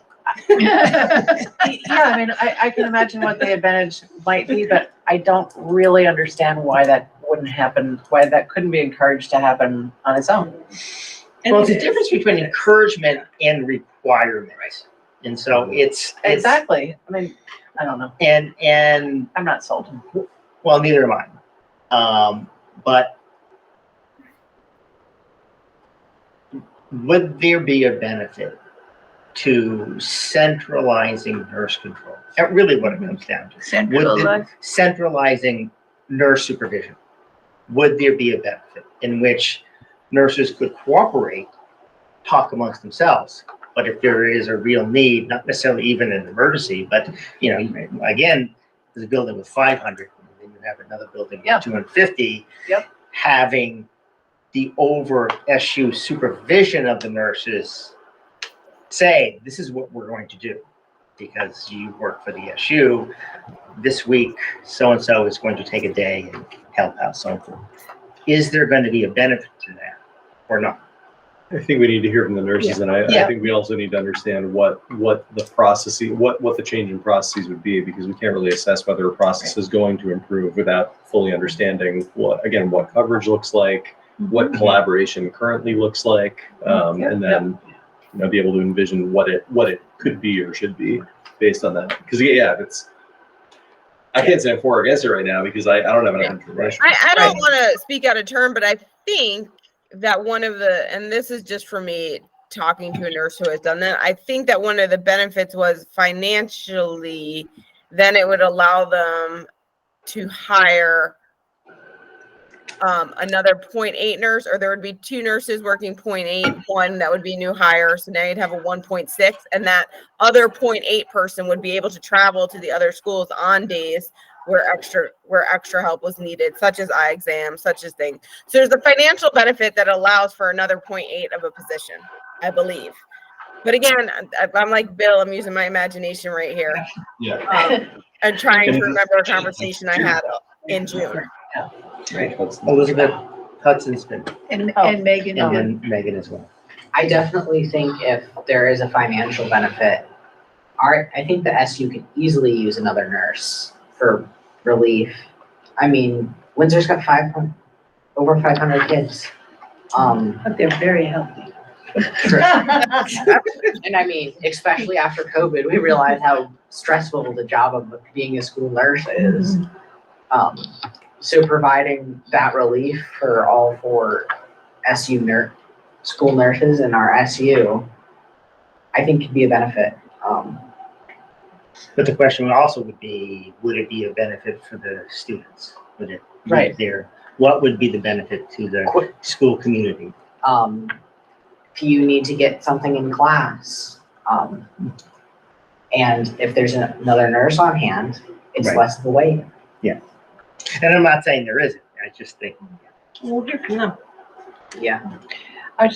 When you were saying what the nurse had asked for, why, like you had mentioned a lead nurse, and I'd be curious to know what would that look like, and what, who do they answer to now? Like, I wonder, are they looking for support, like having like a spokesperson, someone that is like their champion? Is that what this is kind of going off, or who is their Right now, person? they report to the principals. Okay, so it's each the like building. individual. Yeah. Okay, I could see how it could be powerful to have one person that's kind of speaking for everyone. So at Hartford, for an example, because Hartford SU is of course a single district, they have a head nurse. They basically a department head. And now it is the middle school nurse. And so she's the most senior and so forth. So she has additional responsibility. What kind of contract do they have? Teacher contract. Teacher contract. And you're making me think now in regards to, what kind of support did they need? It is very hard to find a school nurse, as we found out. Brian lost his nurse, and our nurse went back, and neither one left nursing. They just went to a better financial situation. So school nurses are hard to find. So we do want to keep the ones that we have and give them the support that they need. So that was a good point to make. Thank you. So I think we really need to hear from them, because that's, they're the ones who are going to be the most impacted by this. I'll do that. I'll talk to them. The other item on here is a health position idea, which was an ask of a Weathersfield board member, and we talked about, as I recall, Weathersfield. Weathersfield. Yeah. Did I say Windsor? No, There's no, no, you said- no, I didn't hear. Yeah, Weathersfield. Okay. Because they've struggled to fill that position. It's part-time, so does it make sense to combine resources and having help? And we talked about a health integrator, which would be somebody that could potentially teach, but also really work with all the teachers that potentially are teaching parts of the health curriculum in our schools already, like in science and math, and Literature, and social yeah, studies. yeah. So somebody to coordinate that for those schools that, for all the schools, because we all need more help. So that was another ask of SU board to bring to the local boards to just talk about. If I remember correctly too, that was the impetus for Yeah, it this was. conversation. Yeah. Was because I was like, I don't want to lose track of the health one, because that's where Where I we feel like started. a need has been, Yeah. a very clear need has been expressed, and that we don't have adequate health instruction. Correct. And this is one where I feel like, it made a lot of sense for me at the SU board, hearing you say it again. It makes a lot of sense to have somebody who works at an SU level who can provide health instruction directly to students, and also work on building and integrating health curriculum across the SU. That to me seems like the need is pretty clear. I'd still be interested in hearing maybe from some faculty about like how that's happening, or get a better sense of like, Or lack of happening. or how it's like what the constraints are not having someone there. But that to me, the need is kind of right there on the face of it. Yeah. My question is, excuse me, I think it's a great idea. My question is whether we are still going to be in the same place, because we still can't find somebody to fill that, even if it's Potentially. regardless of whether it's at the SU level Right. or any individual school level. But didn't it, They were wasn't part-time. it that we were looking That's for a exactly. part-time person? And Yeah. this position we're talking about, Is full-time. Full-time. That was a big part of Windsor's Rebecca. was part-time, the one that was posted earlier.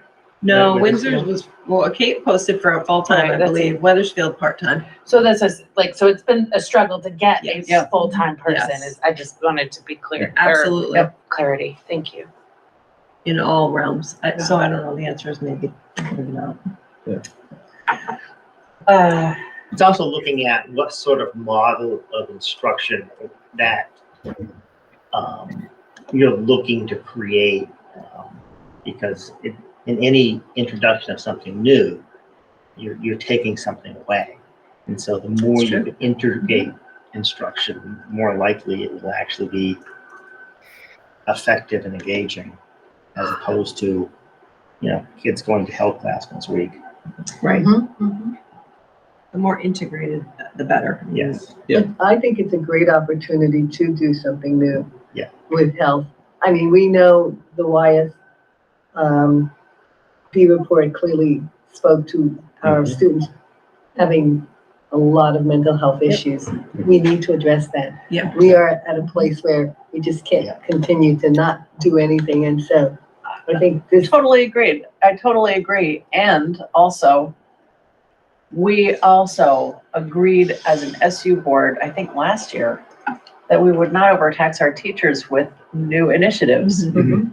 And Yeah. so I want to be really mindful of that too. Yeah, and I wouldn't say, the science teachers are teaching some health content already, right? But nobody is, it needs to be mapped out, and somebody needs to be Mm. It's making not sure a there's, specialist. right, I they're mean, not a it's- specialist. You think about things like, and I may be using out of date terminology here too, but like you have like a librarian or a library sciences person, you have a physical education specialist. You have specialists that even if there is that in-class stuff happening, if there are questions that that instructor has, even if they're not getting more put on their plate, they have a resource that they can go to. And also at an SU level, one thing I really liked about, we talked about at that meeting, and again, what's in here, is that having a single full-time health education specialist, you get continuity between the buildings too. Right. So that when something like when there's a pandemic, which we've seen happens, or if there's there's other outbreaks, there's other mental health issues that affect like broad swaths of populations, then you have the continuity of having a single point person for that, which I think would be really helpful. On the other hand, do we really need a full-time person year after year Or do we really need somebody who can, I mean, speaking of remote people, do we need to have somebody here? Or could we use somebody who's remote, or who we could use as a consultant year over year? I mean, do we really need to full-time employ somebody versus have somebody who can, you know, can we start as a consultant and then see where our need grows from there? Or whether the need grows from there? Or is it a short-term position? Yeah, that's what I mean. Right, not Right. necessarily, We're never to gonna make get a them short-term, permanent. that's not, we haven't been able to get a long-term position.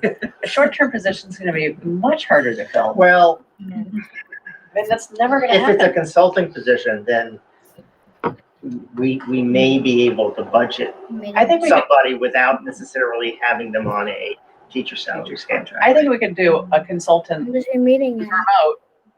Yeah. For over a year or two, or even 5, but not a full-time, long-term. Or I'm not saying we shouldn't do, I'm just saying we Yeah, start it's as a an idea. consultant and then, Right. and then Yep. see whether it's just not working. I think that, much like we talked about with the lack of SLPs earlier, Yeah. maybe in the interim, having a consultant, and that, to me, the need really depends on what the direct instructional need is, because if we're just talking about having someone to support, Yeah. Kind of Exactly. curriculum across a bunch of different instructors, a consultant might be totally fine. But I don't personally know what the direct instructional need is, and if that is a high need, then I think we do need to be more focused on getting a human being in the district to do it. I think it's pretty important though to find out, to really, as you mentioned earlier, to map out what is being taught and what is not being taught. Yeah. Because I think that we may be missing, I mean, I've worked with health teachers who have taught some really important stuff. And yes, the science teachers have tried to integrate some of that, and the math teachers have tried to integrate some of that. But some of the issues that needed to be addressed head on could only be done through a science, through a health curriculum. And I don't know if we're doing that. Right. I think we really need to map out, what are we doing? What are we offering For our help. students? I mean, you're saying it's 1 period a day? I don't know what that looks like. We need more information. Yes, it looks different in every school. Yeah. So I will put that on my Angie meeting list, curriculum, yep. Okay, I'm gonna move us on so that we can get out of here by 8:30. Here comes the voting tabulator, and I think we quickly explained it last time, but just to recap what the voting tabulator issue is. If we were to, we had, when Amy was chair and also the town clerk, she got our district a voting tabulator, but its use expired. And if we had a voting tabulator, then we could zoop through all of the ballots really easily without having to rely on whether we have counters to triple check the ballots by hand each time. And the cost of a voting tabulator, which would be exceptionally useful, we can do all of the ballots in about 40 minutes, between under an hour. What's the cost? $3,000? $5,000. Don't And we so- have the old one and just No, the point is, It's out of compliance. it's out of compliance. Oh, You that- can't okay. use it. So, we have to get a new one. And, I would like to take a motion to approve the expenditure of $5,000, or whatever it Or- was. approximately $5,000 to purchase a voting tabulator to be used for our Mount Escutney School District. So moved. Seconded. Is there any other discussion? I just hope that it doesn't get out of compliance too early. Do they expire? I'm That- sorry, I'm We not had the clear last on one this. for about 5 years. Okay, and they have to be serviced to stay in compliance, or is just a certain? A new technology. Yeah, there was a new okay, technology. okay. Yeah, Bill might know more. Yeah, it's basically, the models are approved, and then the improvement lapses change. and Okay. is no longer approved. Okay. So it's So, like, Just, it's like a computer. Yeah. I mean, Mhm. after 5 to 7 years, it's not gonna work. okay. the thing is that if we approve this, then, this will, between this, having Larry as our, clerk, and we will be pretty seamless. I mean, in West Windsor, we'll have a problem with Kathy Archibald retiring. It's a whole nother thing, but we'll be pretty solid for, our next election cycle. Yeah, And it addresses a lot of the issues. it addresses a lot of the A lot of issues. the logistical issues that are Yeah. raised, yeah. So, Who's up for next, wait, wait for it? we need to vote first before we talk about that. Okay. So all those in favor of approving the voting tabulator cost approximately $5,000. Do you wanna go Please indicate by around saying- the room and have us vote individually? Or I do don't you think we want- need to since we're all here. Okay.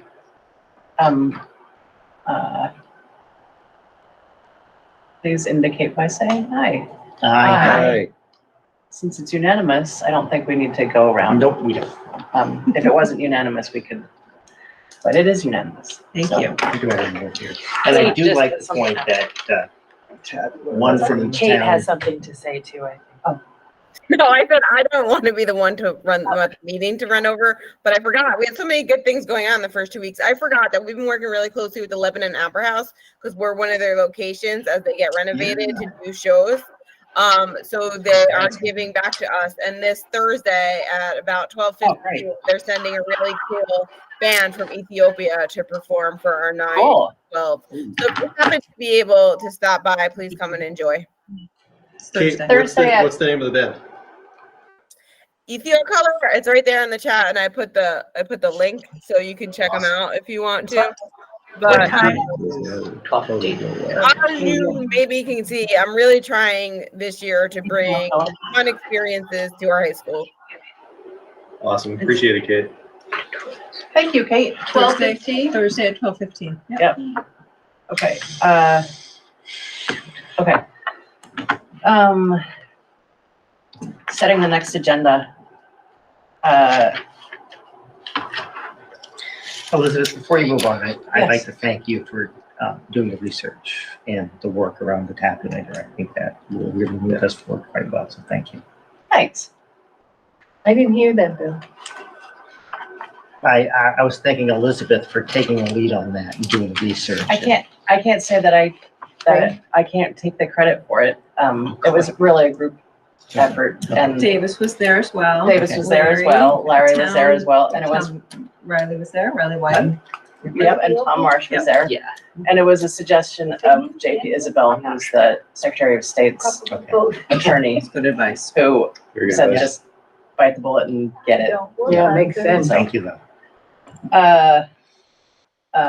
Okay, setting the next agenda, Did we want to talk about community picnic? Did you Oh. bring that up? the community picnic, thank you. The community picnic, Doesn't look like there's time to organize. It's the 17th. we cannot do it at Mount Escutney this month at all. Oh, well, that solves that. And we Thank you. can't do it down at the Windsor Exchange, because that's going to be closed, right? I don't know. I thought it was not a possibility when we talked about it last time. But we can't do it on Mount Escutney because they have too many events on the weekends. And there was one possibility, which was that, maybe the Vermont 50 wouldn't be using that extra weekend that they needed to organize their volunteers, but, they decided that they did. To be clear about the exchange too, and I think this may have gotten muddled in the last one. So the close date of that is really weather dependent. What I would do if you were interested in scheduling something there, Brendan D'Angelo is a good person to reach out to, or I think Riley, I think the town, Yeah. I'm not sure where the ownership of that falls Uh-huh. right now. I think the town may be the ones who are doing that, but either Brendan D'Angelo or Riley White would be good to talk to. Okay. Because I know of events that are scheduled right now into early October there. Oh, really? I think that if I said it was going to be closed, I think it's when we were talking about dates that were further into October. And typically, once you get past mid-October and the weather starts to turn, that place doesn't have any heat. Right. So And I know that, Bob or whoever's running the space likes to make sure it's closed up and, we do the big shutdown day. So, but it's always worth asking. Okay, thank you. I didn't want people to think it was shut down too. It's like there's still stuff happening for a while, but it's. For some reason, I thought that this past weekend's festival was kind of the end of the. It has been sometimes, but again, I'm not the booker there, so it's kind of up to what they want to do and what the weather's looking like. So, is there another? Does anybody have any other suggestions? Should we try for Windsor Exchange Or the fairgrounds. That's what I was or the thinking. fairgrounds? Who takes care of that? Is that the rec? Yeah, that's the town owns the fairgrounds, and I mean that whole area by the Windsor Exchange has a whole bunch of stuff going on. So that's. I had another idea as well. I totally forgot to ask, but I know that when is what day is homecoming, Kate? October 14th. Okay. Ooh, that sounds interesting. So the other thought that I had was that Thursday. October. Oh. The other thought that I had might be an interesting idea, which is at the labyrinth at the Path of Life. Oh, yeah. They can do a big bonfire, and you could have a kind of a potlucky thing over there. It's a great clear space. Yeah, good stuff there. Where the brewery is. Oh, okay. The Path of The Life. library we went to a wedding every there. year has been doing an event around that time. Like, it's been pretty good down there. Would that be a good place to do it? I mean, I think so. I know they do big groups, and that they do for municipal groups, so we could get it at a. Our school bonfire. What? No, community picnic, West Windsor and Windsor, right? Yeah, and so I didn't want to have it be anywhere close to the, or suggest that it be anywhere close to the homecoming, because Draw people away. they would both draw people away from each other. Yeah. So, but would that be a good idea to look into, or? It's a great location. I mean, I've been to large events there before, and it's it's set up for it. So. Yeah. One other date just to keep in mind is I believe it's October 6th is the Autumn Moon Festival. Yeah. So we won't want to be around that either. Right. Yep. I didn't know if that was already mentioned. And in thinking about the picnic, I realized since we don't know how many people are coming, people have to come with plates and silverware and cups, and we couldn't possibly supply all of that without knowing how many we would need. Well, I mean, I had blurted out at the end of our last meeting that we could just do sandwiches. Remember? And so we could even do a Path of Life thing in the day and not worry about the bonfire and just have sandwiches that we all walk around, Yeah, Can make. that's easy, And yeah. drink, I mean, tuna, Super easy. egg, yeah, cucumber. I made all those sandwiches for the I know. thing the other you day. It brought- was- Yeah, I mean, that was excellent. if we each brought 20 sandwiches on little buns, then. Yeah. I'm just watching Bill's face. Bill, you don't want to make sandwiches? They're super easy. I made about 60 sandwiches in about 45 minutes. How do you? So what is the draw? That's what because I know on a base level. Free sandwiches. Free sandwiches are cool, but in this, I just want to think about like if we're promoting this event to the community. Would we want to, I mean, I love the idea, but I'm thinking, you're right, the community. So I'm thinking, is the community going to go up there? Or would we want to do it right on the green? Or is that not? I actually kind of like that idea. I mean, they have, right on the green. It's easy to walk to. It's, I just don't think we're gonna get West Windsor people. that's you're easy. saying, It's okay. like. And so now That's what I thought. now my mind is returning to waiting until whenever they're done with all their events up at Ascutney Outdoors and asking them if we And can when have we can get super enough sandwiches up there. Sandwich. When they have an indoor space there, right? Yeah. Because right now, what's going to happen? Like this is going to take a while to kind of pull Cool. together Yeah. and promote. So we may be looking at weather for outside stuff not being super fun. We might Yeah. want to think of an indoor right. space, and a Scotty Yeah. Outdoors does have that. I do like that idea. Yeah, 'Cause that I- may be It's better not a than, big space though. It's, yeah.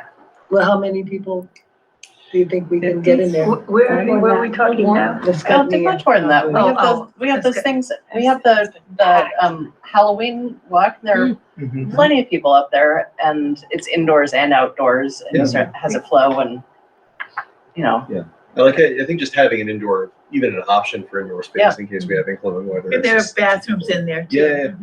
Yeah.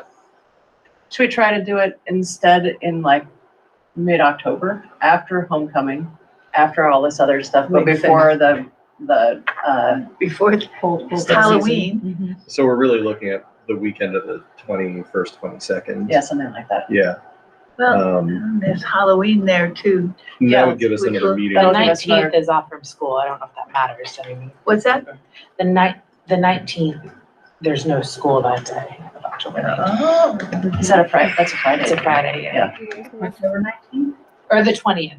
I'm sorry, is it the 20th? The Friday is the It's an 20th. Friday is the it's an 20th. in-service day, so no school for I students. was like, oh, y'all all start playing on the Staff are 19th. here. Oh, sorry. But we were gonna do it on a Sunday I said, afternoon, okay. right? So, and Oh, so that's right, no, it wouldn't interfere with Halloween, Right. and it wouldn't interfere with, homecoming or any of that other stuff. It would just be, I think Saturday the 22nd is kind of it, because and have it in the sandwiches and soup. Easy. it gives us lead time to promote it. Yep. I think if we can agree, and so we're thinking of Scotty Outdoors. Maybe Yeah, like I'll the ask 20 them. maybe do like 4 o'clock, just in case there's a football playoff game. On a Sun, oh, Oh, if it's on a Saturday. It's a Sunday. It's on Sunday. Oh, okay, never mind. Supposed to say, never, 4 o'clock, prime time to watch the Cowboys, what are you talking about? Gilbert Radner, Saturday Night Live. Put the game on. I'm thinking actually, you know, there's post-church time, which is what, noonish. yeah. Go home, throw your laundry in and that stuff, so around 2. Yeah, I like, That's a good, yeah. That's my nap time, but people with little kids usually nap, you know, like 11 to 1, so I think, this point. that's my We can have Little. some- That's why she wrote that. That's it. Right. I like that space line. It's good. Honestly, I thought like Get down the early. September 17th with everything going on the start of the school year just felt too close. I think Yeah. this will give people some breathing room. Yep. But yeah, I like it. So- love it. Now your jobs between now and our next meeting, which will be the right before then, Mhm. is to figure out a game that we can all sort of take part in casually. It's not overly competitive, but fun. Elizabeth, I did so many years of therapeutic summer camp. I have all of the games. Okay. All right. All right. We All go, of the David. non-competitive. I'm putting it on the agenda for, Items for discussion. What do you call it? What are you calling it? Community, it's not barbecue, community sandwiches? yeah, what we will, Community picnic. That's kind of what I was saying. It's like, Yeah, you know, I think, you know, what's the cell like? one of my favorite quotes is Warren Zevon, who, when he appeared on David Letterman said, You have to speak up. You're not. Warren Zevon, when he was dying from cancer, about like 10 days before he died, he came on to David Letterman, and David Letterman said, "So, do you have any advice for those of us who are going to be hanging around?" And Warren Zevon said, "Enjoy every sandwich and forget about your dry cleaning." Aw. you know what could 20 be years fun? ago, So this we could have it last be week, yeah. at an Yeah. enjoy every sandwich. There we We go. could do a chili cook-off. Everyone on the board makes a different chili or soup. But then what you have to do is you have to make sure you have enough silverware and enough bowls and Oh, enough I mean, napkins. You just I don't have know. no, that's, we'll have some rolls of paper towels. Elizabeth got me with a Zevon quote. I like you enjoy every sandwich get together. That's Yeah. good. And you don't have to do. You're just playing through it. You know, I've Yeah. cleaned the house. So I will check in with the Scotty Outdoors and let you know what I learned. I can't imagine that Sunday afternoon, because it would, even if they had an event, it should be all right. But So that'll be an item for discussion at the next meeting. yeah, I don't have any other agenda items at the moment. I've got So admin report, a parking lot update, and a cell phone update. Just are, checking. and by the next meeting, are we expecting to have heard from the the, With the kids, the YRBS, it's not the wire, what is it called? it's getting to Y. Getting to Y. No, because that meeting, the training is until October 19th, Okay, gotcha. but we will have a finalized list of who is going, because I know Colleen's gonna talk to middle school too. Okay. Here's another thing that I want to ask you. Davis. Hi. And maybe Rebecca, maybe Megan. I don't know, but Windsor folks. I'd like to ask all of our board members to go back to our select boards and invite them to participate in Enjoy Your Sandwich. Yeah. Oh, absolutely. Enjoy every Totally. sandwich event. And also, I'll try to ask Chief Frank and Sheriff Palmer to also Nice, yeah. come. Yes, I talked with them already about it, so. Mint. Well, we'll catch him with the select board in Windsor too, so. He's on Yeah, the- right. Cool. Um, Yeah, I can do that. okay. For next agenda, the other thing I just want to throw out there, and this, again, there's no great urgency to this, but we should wrap up our conversation about our recommendation for Oh, yeah. appointment process. Yep. I know we skipped it this time, but it's, Our again, we can recommendation let that for appointment process, just having some sort of process that's an enduring material. Yep. So I think we got pretty close last time. I think it'll just be bringing it up quickly, solidifying it, writing it up, and putting it somewhere where people can find it. I think we also may want to begin to have conversation around our budget, our needs and what we think. At some point, we're also going to talk about our building tours. Or what? Building tours. Building tours. We toured Windsor and we toured West Windsor sometime as a board to talk about. what Yeah, we yeah, liked yeah. and- Yes. Oh, Debrief the Debrief, tours. Yes. Debrief building tours.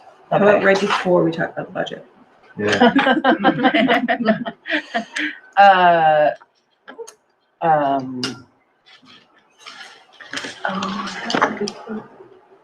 FY 2020, oh my gosh.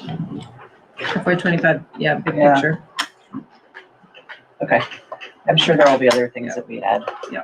But, Unfortunately, there always is. okay. We're doing better. We're doing great. do you want a motion? Oh, yes, hold on. I'll take a motion to end the meeting at 8:40. So moved. Second. Okay, all those in favor of ending the meeting, please admit it by saying aye. Aye. Stop recording.